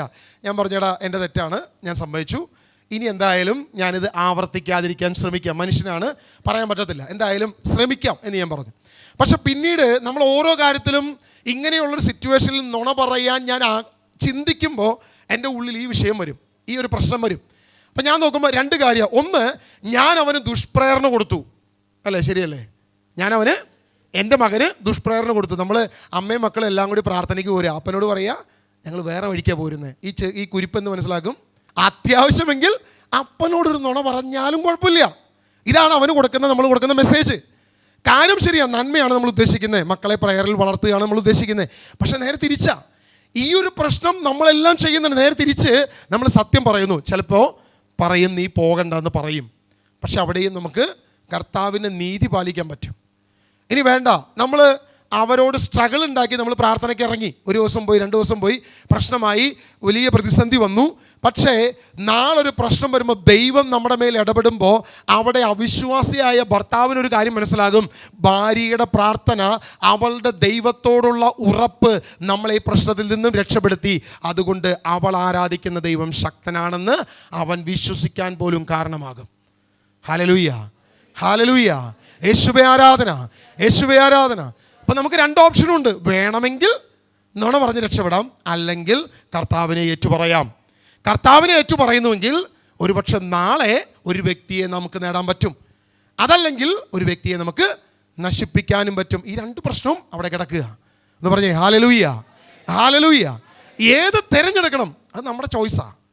കർത്താവ് നമ്മുടെ മുമ്പിൽ വെച്ചേക്ക്, നിനക്ക് ഇഷ്ടമുള്ളത് തിരഞ്ഞെടുത്തോ, ഏത് വേണമെങ്കിലും നീ തിരഞ്ഞെടുത്തോ, അത് നമ്മുടെ മുമ്പിൽ വെച്ചിരിക്കുന്നതാണ്. പക്ഷെ ഒരു കാര്യം നമ്മൾ ശ്രദ്ധിക്കണം, നുണയുടെ പിതാവിനോട് നമ്മൾ എന്ത് ചെയ്യരുത്, തോളോട് തോൾ ചേർന്ന് പ്രവർത്തിക്കരുത്. അവൻ നശിപ്പിക്കും. കാരണം അവൻ നാശത്തിൻ്റെ പുത്രനാണ്. ആദ്യം മുതൽ അവൻ നാശത്തിനാണ് വന്നിരിക്കുന്നത്, അവസാനം അവനത് നശിപ്പിക്കുകയും ചെയ്യും. ഏദനിൽ അവൻ നുണ പറഞ്ഞു, അതിൻ്റെ ഫലം എന്താ? ഏദനിൽ പറഞ്ഞ നുണയുടെ ഫലമാണ് ആ ഏദനിൽ നിന്നും അവർ രണ്ടുപേരും പുറത്താക്കപ്പെട്ടത്. ആ നുണ വിശ്വസിച്ചതാണ് അവർ രണ്ടുപേരും പുറത്താക്കപ്പെട്ടത്. പിന്നീട് നമ്മൾ നോക്കിയാൽ ലോകത്തെ നോക്കിക്കഴിഞ്ഞാൽ പിന്നെ ലോകം വളരെ സ്മൂത്തായിട്ട് പോയി, വലിയ പ്രശ്നമൊന്നുമില്ല. പക്ഷെ പിന്നെയും തിന്മ പെരുകി, തിന്മ ശക്തമായി. ദൈവം പ്രളയം കൊണ്ട് ലോകത്തെ നശിപ്പിച്ചു. അവിടെ കാനാനെ അല്ലെങ്കിൽ നോഹയെ മാത്രം രക്ഷപ്പെടുത്തി. പിന്നീട് അങ്ങോട്ട് വീണ്ടും ദൈവിക പ്രവൃത്തികൾ നമ്മളവിടെ കാണുന്നുണ്ട്, പെരുകുന്നുണ്ട്. ഇസ്രായേൽ എന്നൊരു രാജ്യത്തെ ദൈവം മാറ്റി നിർത്തുന്നുണ്ട്. ഇസ്രായേലിനെതിരെ സകല ശത്രുവും ഒരേപോലെ നശിപ്പിക്കാൻ ഇസ്രായേലിനെതിരെ വരുന്നുണ്ട്. നമ്മൾ ആ ചരിത്രം മുതലൊന്ന് പരിശോധിച്ച് നോക്കിയാൽ ദൈവസഭയെ തകർക്കുക എന്നുള്ളത് ദൈവത്തിൻ്റെ തിരഞ്ഞെടുക്കപ്പെട്ട ദാസന്മാരെയോ ദൈവത്തിൻ്റെ തിരഞ്ഞെടുക്കപ്പെട്ട സഭയെയോ കൂട്ടത്തെയോ ഗോത്രങ്ങളെയോ തകർക്കുക എന്നുള്ളത് സാത്താൻ്റെ ഏറ്റവും വലിയ തന്ത്രമാണ്. അവൻ ആ തന്ത്രം മുഴുവൻ പ്രയോഗിച്ചിരുന്നു. ഇപ്പം നേരത്തെ നമ്മൾ ബിബിൻ ബ്രദറിൻ്റെ പ്രീച്ചിങ് നമ്മൾ ശ്രദ്ധിച്ചു. യുദ്ധം ചെയ്തപ്പോഴെല്ലാം ഇസ്രായേലിന് വേണ്ടി യുദ്ധം ചെയ്തത് ആരായിരുന്നു? ദൈവം തന്നെയാണ് യുദ്ധം ചെയ്തത്. ഇപ്പം നമ്മളിപ്പോൾ ഫിസിക്കൽ ഇസ്രായേലുണ്ട്, സ്പിരിച്വൽ ഇസ്രായേലുണ്ട്. ഇത് രണ്ടിനും രണ്ടായിട്ട് കാണുന്നതാണ് കുറച്ച് ബെറ്റർ. രണ്ടും രണ്ടാണ്. സ്പിരിച്വൽ ഇസ്രായേൽ എന്ന് പറയുന്നത് നമ്മളെല്ലാം കർത്താവിൻ്റെ ജനം, ഇസ്രായേൽ എന്ന് പറയുന്നത് നമ്മളെല്ലാം ദൈവജനമാണ് എന്ന് ഉദ്ദേശിക്കുന്നതാണ്. എന്നാൽ നമുക്കിന്ന് കാണാൻ കഴിയുന്നൊരു ഇസ്രായേലുണ്ട്. അതാണ് നേരത്തെ നമ്മൾ യുദ്ധവുമായി ബന്ധപ്പെട്ടൊക്കെ നമ്മൾ ചിന്തിച്ചു വെച്ച ഒരു ചെറിയൊരു രാജ്യം, ഒരു കൊച്ചു രാജ്യം, നമ്മൾ ഈ കേരളത്തിൻ്റെയൊക്കെ ഒരു 1/3 അല്ലെങ്കിൽ ഒരു 4/1 ഉള്ള ഒരു ചെറിയത്, ഒരു കുഞ്ഞിത്, ഈ പറഞ്ഞ സാധനമാണ് ഈ പറഞ്ഞ ഇസ്രായേൽ എന്ന് പറയുന്നത്. ലോകം മുഴുവൻ ശ്രദ്ധയെ ആകർഷിക്കുന്ന ഈ രാജ്യം. അപ്പോൾ ഈ ഫിസിക്കൽ ഇസ്രായേലിനെ തകർക്കുക എന്നുള്ളത് ശത്രു രാജ്യങ്ങളുടെ മുഴുവൻ ആഗ്രഹമായിരുന്നു. എല്ലാവരും, ഹിത്യരാകട്ടെ, എല്ലാ രാജ്യവും ഇസ്രായേലിനെ തകർക്കാൻ ചെന്നുകൊണ്ടിരിക്കുകയായിരുന്നു. എന്ന് പണ്ട്. അതിനുശേഷം ഇസ്രായേലിനെ പിന്നെ തകർത്തു. AD 70 വരുമ്പോൾ ഇസ്രായേൽ മുഴുവൻ ചേക്കേറി പാർക്കേണ്ടി വന്നു. AD 140 വന്നപ്പോൾ ഇസ്രായേലിൽ അവരുടെ ആരാധന പോലും, യഹൂദ ആരാധനകൾ പോലും നിരോധിച്ചു. സ്വന്തമായി ആരാധിക്കാൻ പോലും അവസരമില്ലാതെ അവസരം നിഷേധിക്കപ്പെട്ടൊരു ജനതയാണവർ. കല്ലും മുള്ളും നിറഞ്ഞ് നശിച്ച് തകർന്നു കിടന്നൊരു രാജ്യം. ഏകദേശം 1948 വരെ തകർന്നു കിടന്ന രാജ്യം പിന്നീട് റീബിൽഡ് ചെയ്യപ്പെട്ടു. അന്ന് മുതൽ വീണ്ടും അത് വളരാൻ തുടങ്ങി. അതിനെ പിന്നെയും തകർക്കാൻ രാജ്യങ്ങൾ വന്നു. ഒരു രാജ്യമായി രൂപീകരിക്കുന്നതിൻ്റെ പിറ്റേ ദിവസം തുടങ്ങി ഇതിനെ തകർക്കാൻ രാജ്യങ്ങൾ വന്നു. എന്നിട്ട് എന്തെങ്കിലും ഇസ്രായേലിനെ സംബന്ധിച്ചോ? എന്തെങ്കിലും സംഭവിച്ചോ? നിങ്ങൾ വിചാരിക്കരുത് ഇസ്രായേലിനൊന്നും സംഭവിക്കില്ലെന്ന്. സംഭവിക്കുക തന്നെ ചെയ്യും. ദൈവത്തിൻ്റെ പ്രവചനം അത് തന്നെയാണ്. അവസാനം അവർ കുത്തിയവെങ്കിലേക്ക് നോക്കും. സകല രാജ്യങ്ങളും ഇസ്രായേലിനെതിരെ തിരിയുന്ന ഒരു പ്രവചനം കൂടി ഉണ്ട്. അതുകൂടി നമ്മൾ മനസ്സിലാക്കണം എന്ന് പറഞ്ഞേ. Hallelujah, hallelujah, hallelujah. ഇത് ഫിസിക്കൽ ഇസ്രായേൽ. എന്നാൽ സ്പിരിച്വൽ ഇസ്രായേൽ, ദൈവസഭ, കർത്താവിൻ്റെ ജനം. കർത്താവിൻ്റെ ജനത്തിന് വല്ലതും സംഭവിച്ചോ? ക്രിസ്തു ഒരു സഭ സ്ഥാപിച്ചു. ഏത് സഭയായിരുന്നു അത്? യേശു സ്ഥാപിച്ച സഭ. 1, 2, 3 നൂറ്റാണ്ടുകൾ നോക്കിക്കഴിഞ്ഞാൽ ഈ സഭയ്ക്കെതിരെ വന്നിരിക്കുന്ന കഷ്ടതകൾ, ദുരിതങ്ങൾ, ഹെരസികൾ, പ്രതികൂലങ്ങൾ പച്ചയ്ക്ക് കത്തിച്ച ചരിത്രങ്ങളാണ്. അതായത് ഞാൻ ക്രിസ്ത്യാനിയാണെന്ന് പറഞ്ഞാൽ കൊളോസിയങ്ങളിൽ കൊണ്ടുപോയി ലിനൻ തുണി കൊണ്ട് അവനെ ചുറ്റി, മൃഗങ്ങളുടെ കൊഴുപ്പ് അവൻ്റെ ശരീരത്തിൽ മുഴുവൻ തേച്ചു വെച്ച് രാത്രി മുഴുവൻ ഈ പ്രകാശം നൽകാൻ, അന്ധകാരം നിറഞ്ഞ സ്ഥലത്ത് പ്രകാശം നൽകാൻ രാത്രി മുഴുവൻ കത്തിക്കൊണ്ടിരുന്ന ക്രിസ്ത്യാനികളാണ്. പരസ്യമായി ഞാൻ ക്രിസ്ത്യാനിയാണെന്ന് പറഞ്ഞതിൻ്റെ പ്രതിഫലം ആ നൂറ്റാണ്ടുകളിൽ ജനത്തിന് കൊടുത്തുകൊണ്ടിരുന്നത് പരസ്യമായി അവരെ മൃഗത്തിൻ്റെ കൊഴുപ്പുകൾ അവരുടെ ശരീരത്തിൽ മുക്കി പച്ചയ്ക്ക് കത്തിക്കും. ആത്മീയ ഇസ്രായേലിനെ ഇതുപോലെ കത്തിച്ചു സാത്താൻ. എന്നിട്ട് ഇസ്രായേൽ തകർന്നോ? ആത്മീയ ഇസ്രായേൽ തകർന്നോ? ദൈവത്തിൻ്റെ സഭ തകർന്നോ? ദൈവജനത്തിന് എന്തെങ്കിലും സംഭവിച്ചോ? ഒന്നും സംഭവിച്ചില്ല. ആ കാലത്ത് ശരിക്കും പറഞ്ഞ ആത്മീയ ഇസ്രായേൽ പച്ചയ്ക്ക് കത്തിച്ചിട്ടും നശിപ്പിച്ചിട്ടും തകർത്തിട്ടും പിന്നെയും ആ തീയിൽ നിന്നും പിന്നെയും അത് ഉയർന്നു വന്നുകൊണ്ടിരുന്നു. യാതൊരുവിധ വ്യത്യാസവും ഉണ്ടായില്ല. ഓരോ ദിവസവും, ഓരോ മാസവും, ഓരോ വർഷവും വിശ്വാസികളുടെ എണ്ണം വർദ്ധിച്ചുകൊണ്ടിരുന്നു. രാജ്യാന്തങ്ങളിലേക്ക് ഈ വിശ്വാസം കയറാൻ തുടങ്ങി. യാതൊരു വിധത്തിലും ഇതിനെ നശിപ്പിക്കാൻ പറ്റാതെയായി തുടങ്ങി. ഇതിനെ തകർക്കാൻ കഴിയാതെയായി തുടങ്ങി. അപ്പോഴാണ് സാത്താന് മനസ്സിലായ, എടാ നമ്മുടെ ആയുധങ്ങളൊന്നും ഉപയോഗിച്ചിട്ട് നടക്കുന്നില്ല. എടാ ഇവിടുന്ന് വലിയ സൂപ്പർസോണിക് മിസൈൽ വിടുന്നു, വലിയ വലിയ മിസൈൽ വിടുന്നു, പക്ഷേ അയൺ ഡോം അവിടെ സംരക്ഷകനായി നിൽക്കുന്നു. 100 എണ്ണം വിട്ടാൽ 90 എണ്ണവും നശിച്ചു പോകുന്നു, 10 എണ്ണം മാത്രം അവിടെ വീഴുന്നു. അതിനാണെങ്കിൽ കാര്യമായ നാശമൊന്നും ഉണ്ടാക്കാൻ കഴിയുന്നില്ല. എങ്ങനെ ഇതിനെ നശിപ്പിക്കാൻ നോക്കിയിട്ടും നശിക്കുന്നില്ല. 10 പേര് ചിലപ്പോൾ കൊളോസയങ്ങളിൽ കത്തി അമർന്നേക്കാം. 10 പേര് രക്തസാക്ഷികളായാൽ ആ 10 പേരുടെ രക്തത്തിൽ നിന്നും 1000 പുതിയത് വരുന്നു. അപ്പോൾ ഇവർ മനസ്സിലായി, ഈ പരിപാടി നടക്കത്തില്ല, സഭയെ തകർക്കുക ഇതുകൊണ്ടൊന്നും നടപടിയാകത്തില്ല എന്നവന് മനസ്സിലായി. അവൻ എന്ത് ചെയ്തു? പാഷണ്ഡതകൾ കൊണ്ടുവരാൻ തുടങ്ങി, ഹെരസികൾ. യേശു ദൈവമല്ല, പിതാവായ ദൈവം മാത്രമാണ് ദൈവം എന്ന രീതിയിൽ ചില ഹെരസികൾ വന്നു. അല്ല, അങ്ങനെയല്ല, പിതാവ് ദൈവമല്ല, യേശു മാത്രമാണ് ദൈവം എന്ന് പറഞ്ഞ് മറ്റു രീതിയിലുള്ള ഹെരസി കൊണ്ടുവന്നു. ഇങ്ങനെ ആര്യനിസം തുടങ്ങി. 1-ാം നൂറ്റാണ്ടിൽ നോയിസ്റ്റിക് തുടങ്ങി. അനേക ഹെരസികൾ 1, 2, 3 നൂറ്റാണ്ടുകളിൽ പലവിധ ദൈവ ദുരുപദേശങ്ങൾ ഇതിങ്ങനെ വരാൻ തുടങ്ങി. എന്നിട്ട് സഭയ്ക്ക് വല്ലതും പറ്റിയോ? സഭ നശിച്ചോ? നശിച്ചില്ല. അവിടെയും ഇതിനെ തകർക്കാൻ നോക്കി, നടന്നില്ല. AD 4-ാം നൂറ്റാണ്ടിൻ്റെ അവസാനം, അല്ല 5-ാം നൂറ്റാണ്ടിൻ്റെ AD 450 അടുത്ത് അതുവരെ ഈജിപ്തിലാകട്ടെ ഇസ്രായേലിലാകട്ടെ അല്ലെങ്കിൽ ഈ പറയുന്ന പാശ്ചാത്യ പൗരസ്ത്യ സഭകളിലെല്ലാം സഭ ഒറ്റക്കെട്ടായിട്ട് നിൽക്കുന്നത്, യാതൊരു വ്യത്യാസവും ഇല്ല. അന്ത്യോക്യയിലും അലക്സാണ്ട്രിയയിലും റോമിലും എല്ലായിടത്തും സഭ വളർന്നുകൊണ്ടിരിക്കുന്നു, സഭ ശക്തി പ്രാപിച്ചുകൊണ്ടിരിക്കുന്നു. ഒരു ചേഞ്ചും ഇല്ല. നിങ്ങൾ നോക്കിക്കോ, ആശയപരമായി വ്യത്യാസമുള്ള പാശ്ചാത്യ പൗരസ്ത്യ സഭകൾ പോലും പരസ്യമായ യുദ്ധത്തിന് യാതൊരുവിധ എതിർപ്പുകളുമായിട്ട് ഇറങ്ങിയിട്ടില്ല. അപ്പോഴും സഭ ഒരുമിച്ച് തന്നെയാണ് പോകുന്നത്. പക്ഷേ ആശയപരമായ പല കാര്യത്തിലും വ്യതിയാനങ്ങളുണ്ട്, ആരാധന രീതിയിൽ വ്യത്യാസമുണ്ട്. പാശ്ചാത്യ സഭയുടെ രീതിയല്ല പൗരസ്ത്യ സഭയുടെ ആരാധന രീതി. രണ്ടും തമ്മിൽ പല ഡിഫറൻസും നമുക്ക് കാണാൻ പറ്റും. ചരിത്രം പരിശോധിച്ചാൽ ഈ പറയുന്ന രണ്ടും 2 വഴിക്ക്, എന്നാൽ ഒരു ട്രെയിനിൻ്റെ റെയിൽപാളം പോകുന്നത് പോലെ വളരെ ക്ലിയർ ആയിട്ട് പോകുന്നു. ട്രെയിനിൻ്റെ റെയിൽപാളം എങ്ങനെയാണ്? ലെഫ്റ്റും റൈറ്റും ഒരേ അകലത്തിലല്ല പോകുന്നത്, ചെറിയൊരു അകലമുണ്ടെങ്കിലും ഒരേ ലക്ഷ്യത്തിലേക്ക് ഇത് പോകുന്നു. ഈ രീതിയിൽ ഈ കാര്യം കൃത്യമായി പോയി. അപ്പോഴും ഇതിനെ തകർക്കാൻ അവർക്ക് എന്ത് ചെയ്യാൻ പറ്റുന്നില്ല, സാധിക്കുന്നില്ല. അതായത് രാഷ്ട്രീയ പ്രശ്നങ്ങൾ വന്നിട്ടും അധികാര പ്രശ്നങ്ങൾ വന്നിട്ടും ഈ പറയുന്ന 2 സഭകളെ തകർക്കാൻ നോക്കിയിട്ടും ഇതിനെന്ത് പറ്റുന്നില്ല, തകർക്കപ്പെടുന്നില്ല. അപ്പോൾ ഹെരസി കൊണ്ട് അടിക്കാൻ നോക്കി, ഉപദേശം കൊണ്ട് അടിക്കാൻ നോക്കി, രാഷ്ട്രീയം കൊണ്ട് അടിക്കാൻ നോക്കി, ആയുധം കൊണ്ട് നശിപ്പിക്കാൻ നോക്കി, കൊല വിളിച്ച് നശിപ്പിക്കാൻ നോക്കി. എങ്ങനെ എല്ലാവിധ ആയുധങ്ങളും ഇതിനെതിരെ വന്നിട്ടും സഭ അപ്പോഴും വളർന്നുകൊണ്ടിരിക്കുന്നു, യാതൊരുവിധ വ്യതിയാനങ്ങളില്ല. അപ്പോൾ ഒരു കാര്യം മനസ്സിലായി, ഈ സൈലൻറ്റ് പോയിസൺ എന്ന് പറയുന്ന സാധനമുണ്ട്. സൈലൻറ്റ് പോയിസൺ, അതായത് നമ്മൾ പലപ്പോഴും പറയുന്നൊരു സംഭവമുണ്ട്, മർമറിങ് ക്യാമ്പയിൻ എന്ന് പറയും. മർമറിങ് ക്യാമ്പയിൻ, നമുക്കിപ്പം ഒരു എലക്ഷൻ്റെ റിസൾട്ട് എപ്പോഴും വരുന്നത് ഈ മർമറിങ് ക്യാമ്പയിനിലാണ്. സാത്താന് ഈ വിദ്യ നന്നായിട്ട് അറിയാം. അതാണ് സാത്താൻ ഹവ്വയുടെ ഉള്ളിൽ നിക്ഷേപിച്ചത്. ഹവ്വയോട് എന്താ പറഞ്ഞ്? നീ തിന്നാൽ, നീ ഭക്ഷിച്ചാൽ നീ മരിക്കുകയില്ല, നീ ദൈവത്തെ പോലെയാകും. അവളുടെ ഉള്ളിലേക്ക് ഒരു നുണയുടെ, ഒരു തിന്മയുടെ ഒരു സാധനത്തെ അവളുടെ ഹൃദയത്തിലേക്ക് ഇട്ടുകൊടുത്തു.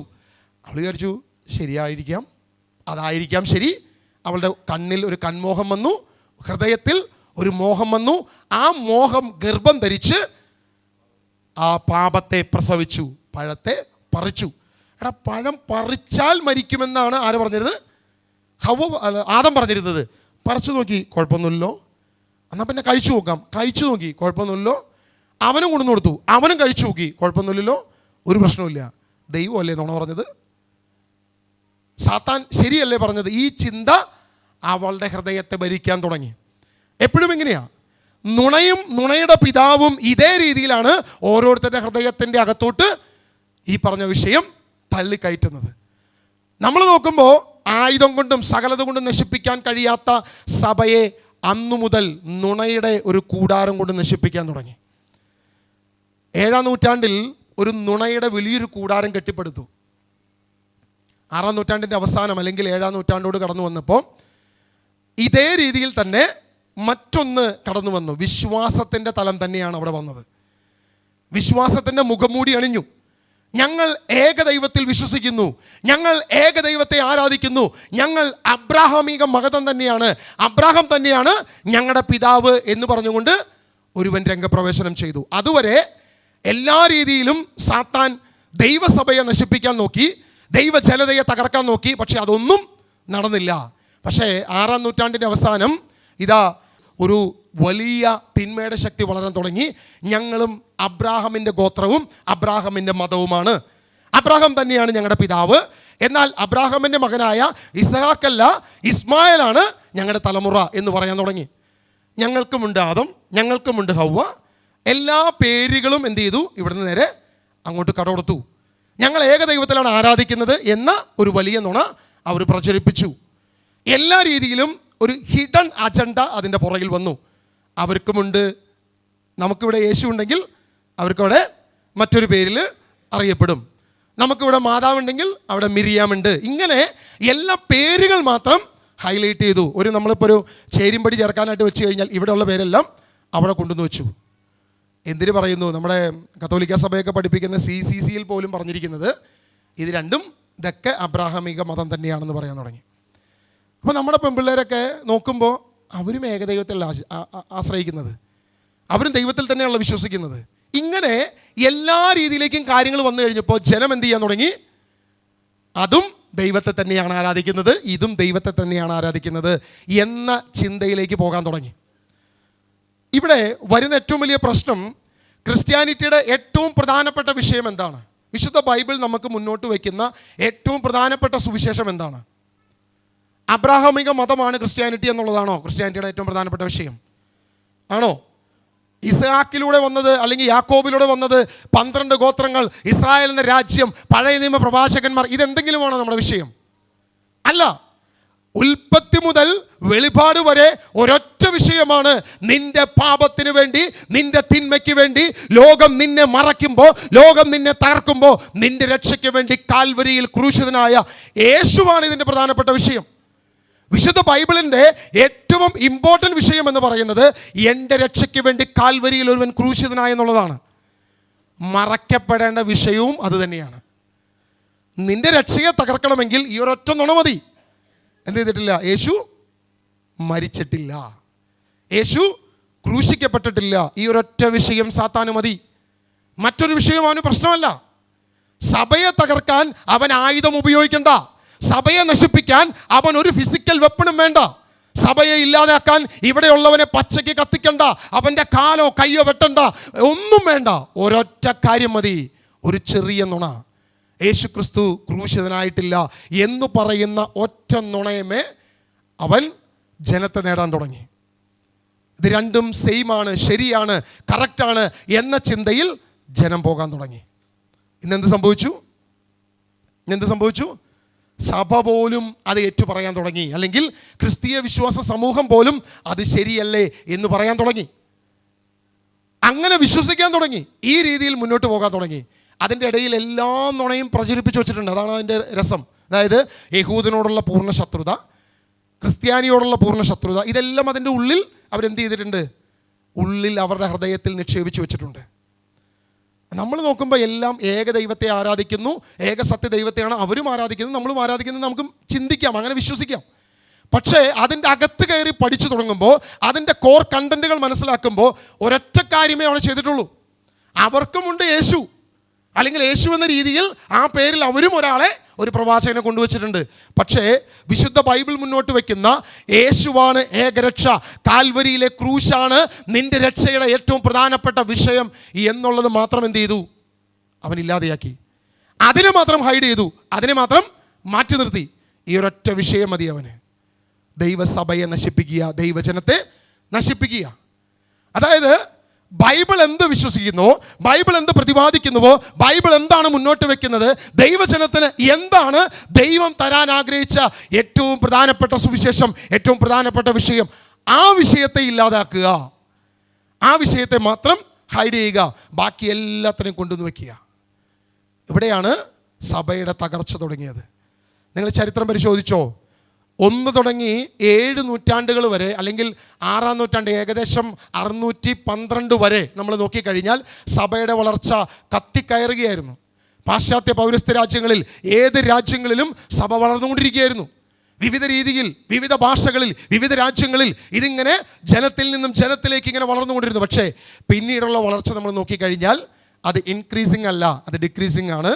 മാത്രമല്ല വിശ്വാസ ജനം പെരുകുന്നതനുസരിച്ച് ഇത് വളർന്നുകൊണ്ടിരുന്നു. പക്ഷേ ഇപ്പുറത്ത് അതിനേക്കാൾ ശക്തമായി തിന്മ പെരുകിക്കൊണ്ടിരുന്നു. സഭയെ തകർക്കാൻ ഈ ഒരൊറ്റ കാര്യമേ ഉള്ളൂ. നമ്മൾ ഇന്നിപ്പോൾ കാണുന്ന, നമ്മൾ വെളിപാട് പുസ്തകമൊക്കെ വായിക്കാറുണ്ടല്ലോ അല്ലേ? ആരെങ്കിലും വായിക്കാറുണ്ടോ വെളിപാട് പുസ്തകം? ആരെങ്കിലും വായിക്കാറുണ്ടോ? അപ്പോൾ അതിനകത്ത് 7 സഭകളെക്കുറിച്ച് പറയുന്നുണ്ടല്ലേ. എഫേസൂസ്, സ്മിർന എന്നൊക്കെ പറഞ്ഞിട്ട് 7 സഭകൾ കാണുന്നുണ്ട്. ഇവിടെയൊക്കെ വിശ്വാസികളുടെ എണ്ണം വിരലിൽ എണ്ണാവുന്നതേ ഉള്ളൂ. വിരലിൽ എണ്ണാവുന്നതേ ഉള്ളൂ. എന്ത് സംഭവിച്ചു? കൊന്നു കളഞ്ഞിട്ടാണോ? നശിപ്പിച്ച് കളഞ്ഞിട്ടാണോ? ഏതെങ്കിലും ആയുധമാണോ ഉപയോഗിച്ചത്? ആയുധം മാത്രമല്ല ഉപയോഗിച്ചത്, പകരം ഈ വലിയ നുണ അവൻ പ്രചരിപ്പിക്കാൻ തുടങ്ങി. ഇവിടെയാണ് സഭയെ തകർക്കാൻ അവൻ ഉപയോഗിച്ച ഏറ്റവും പ്രധാനപ്പെട്ട ആയുധം. ദൈവസഭയെ തകർക്കാൻ അവന് ഇത് മാത്രമേ കഴിയത്തുള്ളൂ. മറ്റെന്ത് ആയുധം ഉപയോഗിച്ചാലും നമ്മൾ നേരത്തെ പറഞ്ഞ പോലെ അതിനെ ദൈവം തകർത്തുകൊണ്ടിരുന്നു എല്ലാ രീതിയിലും. പക്ഷേ ഈ മുന്നറിയിപ്പ് കർത്താവ് നമുക്ക് തന്നിട്ടുണ്ടോ ഇല്ലയോ? തന്നിട്ടുണ്ടോ? നമ്മൾ തുടക്കം കളകളെ കുറിച്ച് വായിച്ചോ? അതൊന്നുകൂടി വായിച്ചോ? മത്തായി സുവിശേഷം. മറ്റൊരു ഉപമ അവൻ അവരോട് പറഞ്ഞു, ഒരുവൻ വയലിൽ നല്ല വിത്ത് വിതയ്ക്കുന്നതിനോട് സ്വർഗരാജ്യത്തെ ഉപമിക്കാം. ആളുകൾ ഉറക്കമായപ്പോൾ അവൻ്റെ ശത്രു വന്ന് ഗോതമ്പിനിടയിൽ കള വിതച്ചിട്ട് കടന്നു കളഞ്ഞു. ചെടികൾ വളർന്ന് കതിരായപ്പോൾ കളകളും പ്രത്യക്ഷപ്പെട്ടു. ചെടികൾ വളർന്ന് കതിരായപ്പോൾ കളകളും പ്രത്യക്ഷപ്പെടാൻ തുടങ്ങി. ദൈവം തൻ്റെ സഭയെ സ്ഥാപിച്ചു, എല്ലാ രീതിയിലും അവനെ തകർക്കാൻ നോക്കി. പക്ഷെ അത് വളർന്ന് എല്ലാ രീതിയിലും ശക്തമായി നിൽക്കുമ്പോൾ അതിൻ്റെ ഒപ്പം കളകളും പ്രത്യക്ഷപ്പെടാൻ തുടങ്ങി. ഇതായിട്ട് വായിച്ചോ? വേലക്കാർ ചെന്ന് വീട്ടുടമസ്ഥനോട് ചോദിച്ചു, യജമാനനെ, നീ വയലിൽ നല്ല വിത്തല്ലേ വിതച്ചത്, പിന്നെ കളകൾ ഉണ്ടായത് എവിടെ നിന്ന്? എന്തുകൊണ്ടായിരിക്കും ദൈവം ഈ സ്വഭാവം കാണിക്കുന്നത്? ദൈവത്തിന് തകർത്താൽ പോരെ? കർത്താവിനെ നശിപ്പിച്ചാൽ പോരെ? എടാ, ഒറ്റ നിമിഷം കൊണ്ട് നശിപ്പിച്ചാൽ, ഒന്ന് ഊതിക്കഴിഞ്ഞാൽ തീരാനുള്ളതുള്ളൂ ഈ പിശാച്. അപ്പോൾ ദൈവം നമ്മളെ ഒരു സ്ട്രഗിളിൽ നിർത്തിയിരിക്കുക. കർത്താവിനെ നശിപ്പിച്ചാൽ പോരെ എന്ന് ഒരുപക്ഷെ നമ്മൾ ചിന്തിച്ചേക്കാം. എന്നാൽ കർത്താവ് പറഞ്ഞത് എന്താ? കൊയ്ത്തുവരെ അതങ്ങനെ തന്നെ ഒരുമിച്ച് വളരട്ടെ. 30-ാം വാക്യം വായിച്ചോ? കൊയ്ത്തുവരെ അവ രണ്ടും ഒരുമിച്ച് വളരട്ടെ. കൊയ്ത്തുകാലത്ത് ഞാൻ കൊയ്ത്തുകാരോട് പറയും, ആദ്യമേ കളകൾ ശേഖരിച്ച് തീയിൽ ചുട്ടുകളയുവാൻ അവ കെട്ടുകളാക്കി വെക്കുവിൻ. ഗോതമ്പ് എൻ്റെ ധാന്യപ്പുരയിൽ സംഭരിക്കുവിൻ. അതായത് ദൈവത്തിൻ്റെ വിളവെടുപ്പ് കാലമുണ്ട്. കർത്താവിൻ്റെ ഒരു വിളവെടുപ്പ് സമയമുണ്ട്. ആ സമയത്ത് ദൈവം ആണ് കൊയ്ത്തുകാരെ ഏൽപ്പിക്കുന്നത്. ഇതിനെ രണ്ടിനെയും എന്ത് ചെയ്യുക? സെപ്പറേറ്റ് ചെയ്ത് വെക്കുക. ഒന്ന് അഗ്നിയിലിരിക്കാനും മറ്റൊന്ന് ദൈവത്തിൻ്റെ വിളയായി ഗോതമ്പായി അതിനെ തിരഞ്ഞെടുക്കാനും. ഇത് ദൈവത്തിൻ്റെ പദ്ധതിയാണ്. നമ്മൾ നോക്കുമ്പോൾ എന്തുകൊണ്ടാണ് കർത്താവ് ഈ നുണയന്മാർ നശിക്കാത്തത്? ഇപ്പോൾ നമ്മളിപ്പോൾ കണ്ട പോലെ 6-ാം നൂറ്റാണ്ട് മുതൽ ഈ നുണപ്രചരണമായി വന്നവർ എന്തുകൊണ്ട് തകർന്നു പോകുന്നില്ല? ശത്രു എന്തുകൊണ്ട് നശിച്ചു പോകുന്നില്ല?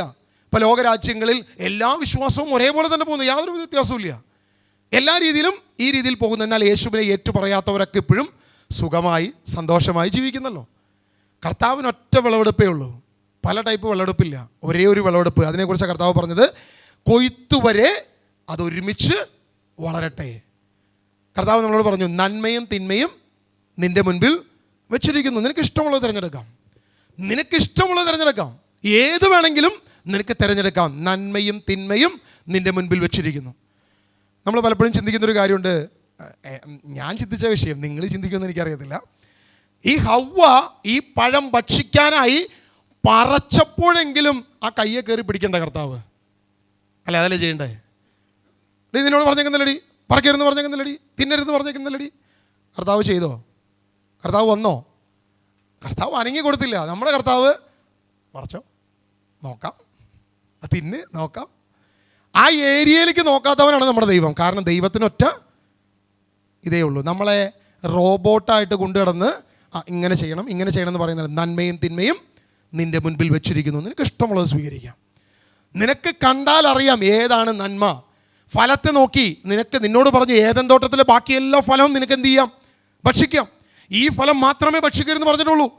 അപ്പോൾ ഫലത്തെ നോക്കി നിനക്കറിയാം വൃക്ഷം ഏതാണെന്ന് നിനക്ക് തിരിച്ചറിയാനുള്ള കഴിവുണ്ട്. അത് നിൻ്റെ മുൻപിൽ വെച്ചിട്ടുണ്ട്, നിനക്ക് ഇഷ്ടമുള്ളത് സ്വീകരിക്കാം.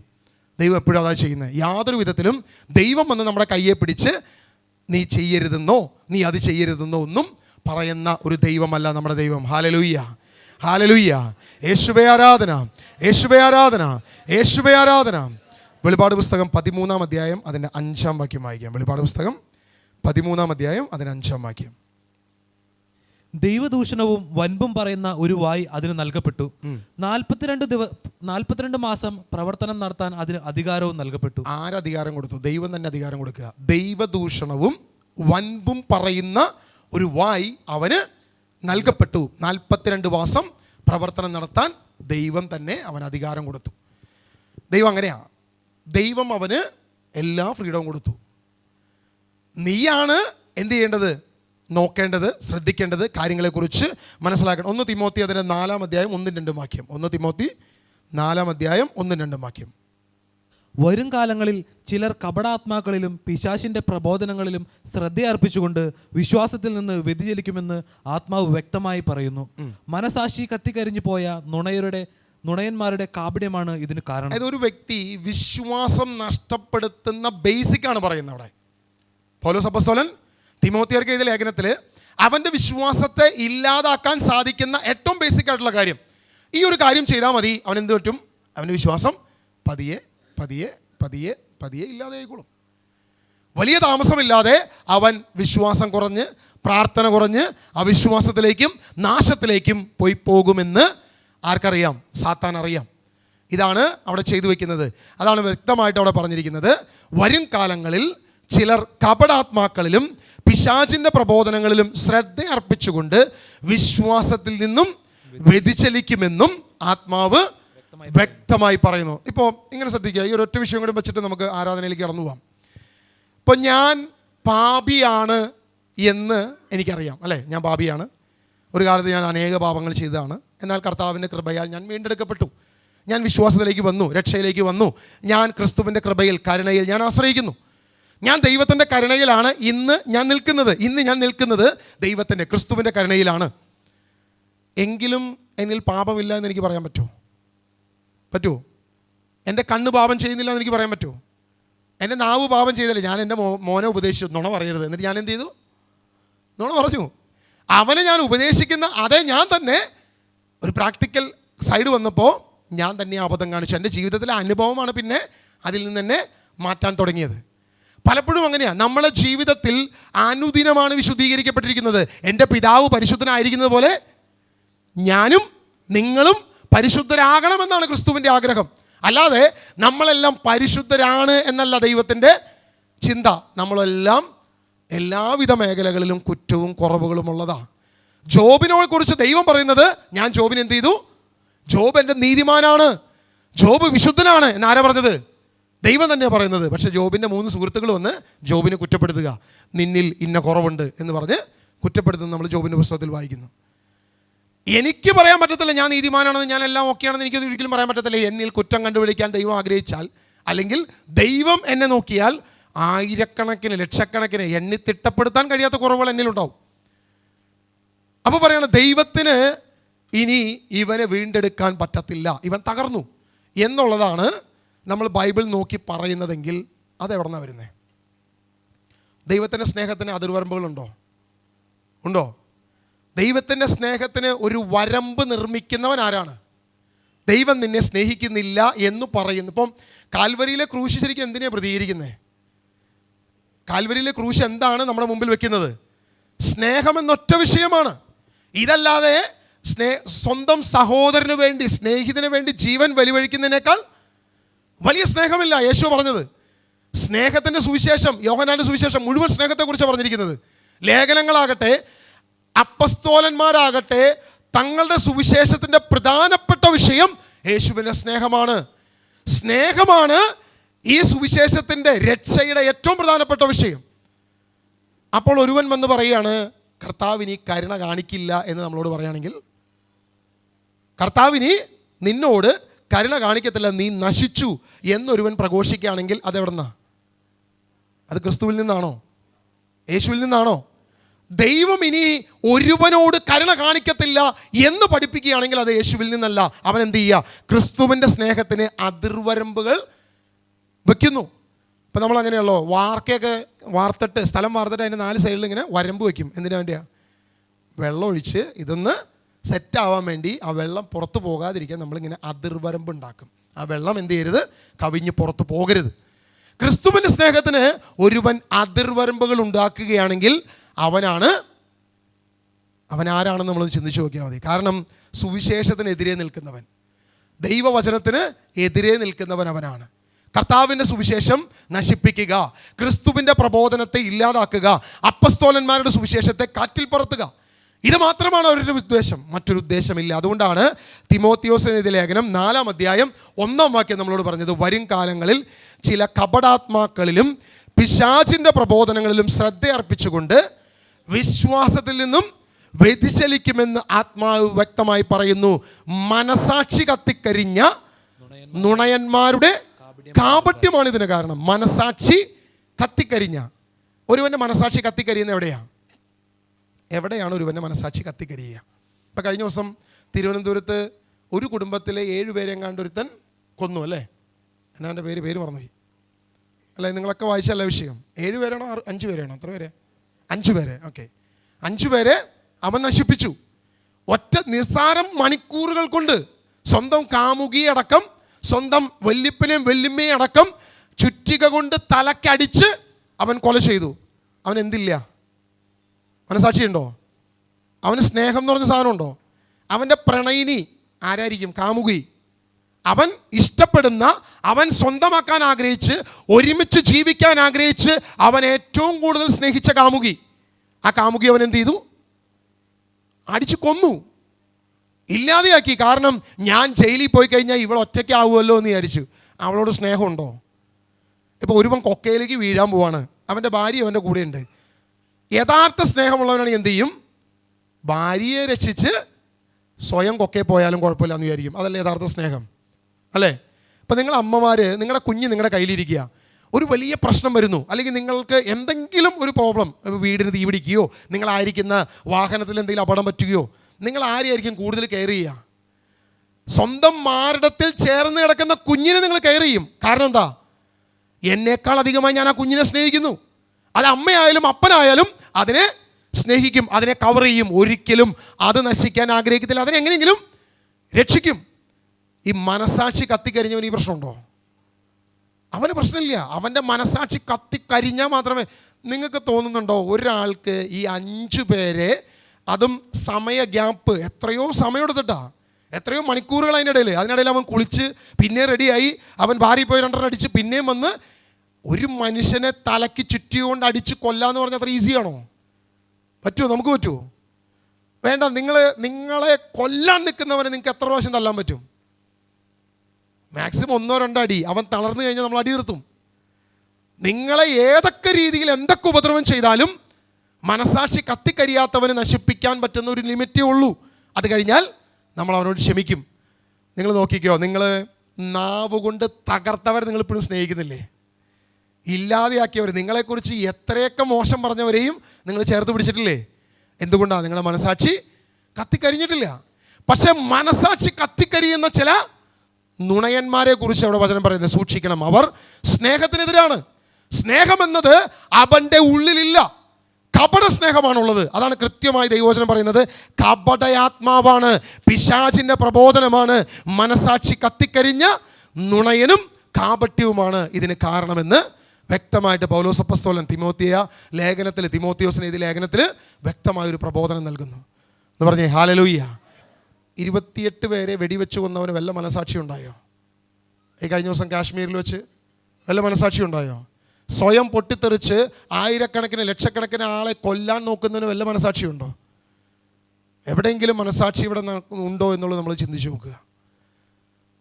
ഒരു മനസാക്ഷി ഇവിടെ കാണത്തില്ല. സ്നേഹം എന്ന് പറയുന്നത് അവരുടെ ഉള്ളിലേ ഇല്ല. കാപട്യം മാത്രമേ ഇവരുടെ ഉള്ളിലുണ്ടാകത്തുള്ളൂ.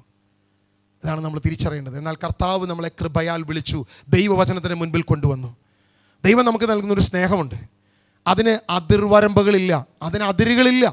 യാതൊരു വിധത്തിലും അതിന് ഒരു അതിർവരമ്പ് നിർമ്മിക്കാൻ പറ്റത്തില്ല. നീ എത്ര കടും ചുവപ്പാണെങ്കിലും, നിന്റെ പാപം എത്ര വലുതാണെങ്കിലും ഞാൻ നിന്നെ തൂമഞ്ഞു പോലെ വെണ്മയുള്ളവനാക്കും. ഞാൻ നിന്നെ സ്നേഹിക്കും. നീ എൻ്റെ മുൻപിൽ വന്നാൽ, നീ എന്നോടൊന്ന് ഏറ്റു പറഞ്ഞാൽ, നീ വന്നാൽ നിന്നെ ഞാൻ വിശുദ്ധീകരിക്കും. ഇതാ കർത്താവ് പറഞ്ഞത്. ദൈവത്തിൻ്റെ പ്രബോധനം ഇതാ. കർത്താവ് നമ്മളോട് പറഞ്ഞിരിക്കുന്നത് അവൻ സ്നേഹമാണ്. സ്നേഹമാണ് സർവോത്കൃഷ്ടം. കൊരിന്ത്യർ ലേഖനം അതിൻ്റെ 13-ാം അധ്യായം സ്നേഹത്തെക്കുറിച്ച് പറഞ്ഞിട്ടുണ്ടല്ലേ. സ്നേഹം അത് ചെയ്യുന്നില്ല, ഇത് ചെയ്യുന്നില്ല എന്ന് പറഞ്ഞെല്ലാം പറഞ്ഞിട്ടുണ്ട്. അതിനിടയ്ക്ക് എനിക്ക് ഏറ്റവും ഇഷ്ടപ്പെട്ട ഒരു വാക്കുണ്ട്.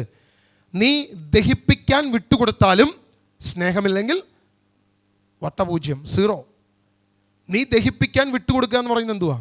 എന്താണ് ദഹിപ്പിക്കുക? നീ കത്തി അമർന്നാലും, ഞാൻ പലപ്പോഴും പണ്ടൊക്കെ ഞാൻ ആഗ്രഹിച്ചിരുന്ന, കർത്താവെ രക്തസാക്ഷിയാക്കണേ, കർത്താവെ രക്തസാക്ഷിയാക്കണേ, ഭയങ്കരമായിട്ട് ആഗ്രഹിച്ചിരുന്നതാ. രക്തസാക്ഷിയാവുമോ ഞാൻ? എനിക്കൊരു പ്രതീക്ഷയില്ല. കാരണം എന്താ? എന്നെ ഒരുത്തൻ ഒരു അടി അടിച്ചാൽ ഒരു പ്രാവശ്യം ഞാൻ ക്ഷമിക്കും, പിന്നെ അടിച്ചാൽ പിന്നെയും ക്ഷമിക്കും, പിന്നെ അടിച്ചാൽ എൻ്റെ പുറകിൽ വേറൊരുത്തൻ കയറി വരും. അത്ര ക്ഷമയൊന്നുമില്ല, ഇപ്പോഴും മാറിയിട്ടില്ല. പഴയ സാധനം ചില നേരത്ത് പൊന്തി വരും. ഇപ്പോൾ ഞങ്ങൾ കാറിൽ യാത്ര ചെയ്യുമ്പോൾ ചില നേരത്തെ ഒരുത്തൻ ഹോൺ അടിക്കും, 2 ഹോൺ അടിക്കും, 3ാമത്തെ ഹോൺ അടിക്കുമ്പോൾ നമ്മൾ കയറി ചെല്ലുമ്പോൾ ബ്രദറൊക്കെ ആണെങ്കിൽ ബ്രദറെ എന്ന് പറയും. അപ്പം ഞാൻ ഓക്കെ താഴോട്ട് വരട്ടെ എന്ന് പറഞ്ഞാൽ നമ്മളിങ്ങനെ കടിച്ചു പിടിച്ച് താഴോട്ട് വരും. ആരെങ്കിലും എന്നെ പച്ചയ്ക്ക് കത്തിച്ചാൽ ദൈവം നിന്നോട് ക്ഷമിക്കട്ടെ എന്ന് പ്രാർത്ഥിക്കാനുള്ള ഹൃദയമൊന്നും എനിക്കായിട്ടില്ലെന്ന് കർത്താവിനറിയാം. ഇവൻ രക്തസാക്ഷിയാക്കാനായിട്ട് ഇവനെതിരെ ഒരു 10 എണ്ണത്തിനെ കൊണ്ടുവന്ന ഈ ആത്മാവും കൂടി നഷ്ടപ്പെടും ദൈവത്തിനറിയാം. അതാ പറഞ്ഞിരിക്കുന്നത്, സ്വയം നീ ദഹിപ്പിക്കാൻ വിട്ടുകൊടുത്താലും സ്നേഹമില്ലെങ്കിൽ ഒന്നുമല്ല. സ്തെഫാനോസിനെ ജനം മുഴുവൻ കല്ലെറിഞ്ഞു. സ്തെഫാനോസ് എന്ത് പറഞ്ഞു? ഇവർ ചെയ്യുന്നത് എന്തെന്ന് ഇവരറിയുന്നില്ല. സ്വയം അവൻ മരണത്തിന് വിട്ടുകൊടുക്കുമ്പോഴും സ്നേഹമാണ് അവൻ്റെ ഹൃദയത്തിൽ നിന്ന് വരുന്നത്. തിന്മയാണോ അവൻ്റെ ഹൃദയത്തിൽ നിന്ന് വരുന്നത്? ശത്രുതയാണോ അവൻ്റെ നാവിൽ നിന്ന് വരുന്നത്? ആണോ? ദുഷ്ടതയാണോ അവൻ്റെ നാവിൽ നിന്ന് വരുന്നത്? കാലുവെട്ടും കൈവെട്ടും എന്നുള്ള കാര്യങ്ങളാണോ അവൻ്റെ നാവിൽ നിന്ന് വരുന്നത്? അല്ല. നിന്നെ നശിപ്പിക്കും ഒന്നും വന്നില്ല. സ്തെഫാനോസ് വിളിച്ചു പറഞ്ഞത്, ഇവർ ചെയ്യുന്നത് എന്തെന്ന് ഇവർ അറിയുന്നില്ല, ദൈവം ക്ഷമിക്കണമേ. യേശു പറഞ്ഞെന്താ? ഇതേ വാക്യം തന്നെയാ. സ്നേഹം അവൻ്റെ ഹൃദയത്തിൽ ഉണ്ടെങ്കിലേ, അല്ലെങ്കിൽ സ്നേഹത്തിൻ്റെ പൂർണ്ണത അവനിൽ ഉണ്ടെങ്കിൽ ഇത് വരത്തുള്ളൂ, അല്ലേ പറ്റത്തില്ല. രക്തസാക്ഷി ആയാൽ പോലും, ദഹിപ്പിക്കാൻ വിട്ടുകൊടുത്താൽ പോലും സ്നേഹമില്ലെങ്കിൽ ഒന്നുമല്ല. ഏറ്റവും പ്രധാനപ്പെട്ട വിഷയം സ്നേഹമാണ്. അത് കാൽവരിയിലെ ക്രൂശാണ്. ഇതിനെ ഇല്ലാതെയാക്കാൻ നോക്കുന്നവൻ, ഈ സ്നേഹത്തെ മറയ്ക്കാൻ നോക്കുന്നവൻ, ഈ സ്നേഹത്തിൻ്റെ സുവിശേഷത്തെ നശിപ്പിക്കാൻ നോക്കുന്നവൻ, അവൻ ഒരുവനാ. അവൻ ആദ്യം മുതലേ ഉള്ളവനാ. അവൻ ആദ്യം മുതലേ നുണയനും നുണയൻ്റെ പിതാവും നുണയൻ്റെ സൃഷ്ടാവുമാണ് എന്ന് ദൈവവചനം നമുക്ക് സാക്ഷി നൽകുക എന്ന് പറഞ്ഞേ. Hallelujah, hallelujah. കർത്താവ് നമുക്ക് നൽകിയിരിക്കുന്നത് അവൻ്റെ അവസാന തുള്ളി രക്തം വരെ. ആ കാൽവരി ക്രൂശി കിടക്കുമ്പോൾ അവൻ മരിച്ചു എന്നറിഞ്ഞിട്ടും അതിൽ പോലും വിടാതെ അവൻ്റെ ഹൃദയത്തിൻ്റെ അന്തർഭാഗത്തേക്ക് കുന്തം കൊണ്ട് കുത്താൻ വന്നവനെ പോലും രക്ഷപ്പെടുത്തിയ, ആ രക്തം പോലും തെറിച്ചു വീണവന് കാഴ്ച നൽകിയ, അവനെപ്പോലും വിശുദ്ധീകരിച്ച ഈ സ്നേഹമാണ് ക്രിസ്തുവിൻ്റെ സ്നേഹം. ഈ സ്നേഹത്തെ യാതൊരു വിധത്തിലും മറയ്ക്കാൻ പറ്റത്തില്ല. ഈ സ്നേഹത്തിന് യാതൊരു വിധത്തിലും ഒരു പ്രതിബിംബമില്ല. ഈ സ്നേഹത്തെ മറയ്ക്കുന്നവൻ ഒരുവനേ ഉള്ളൂ, അവനാണ് നുണയൻ. അവനാണ് നുണയൻ. അവൻ ആദ്യം മുതലേ ഉള്ളവനാണെന്ന് നമ്മൾ തിരിച്ചറിയണം എന്ന് പറഞ്ഞേ. ഹല്ലേലൂയ.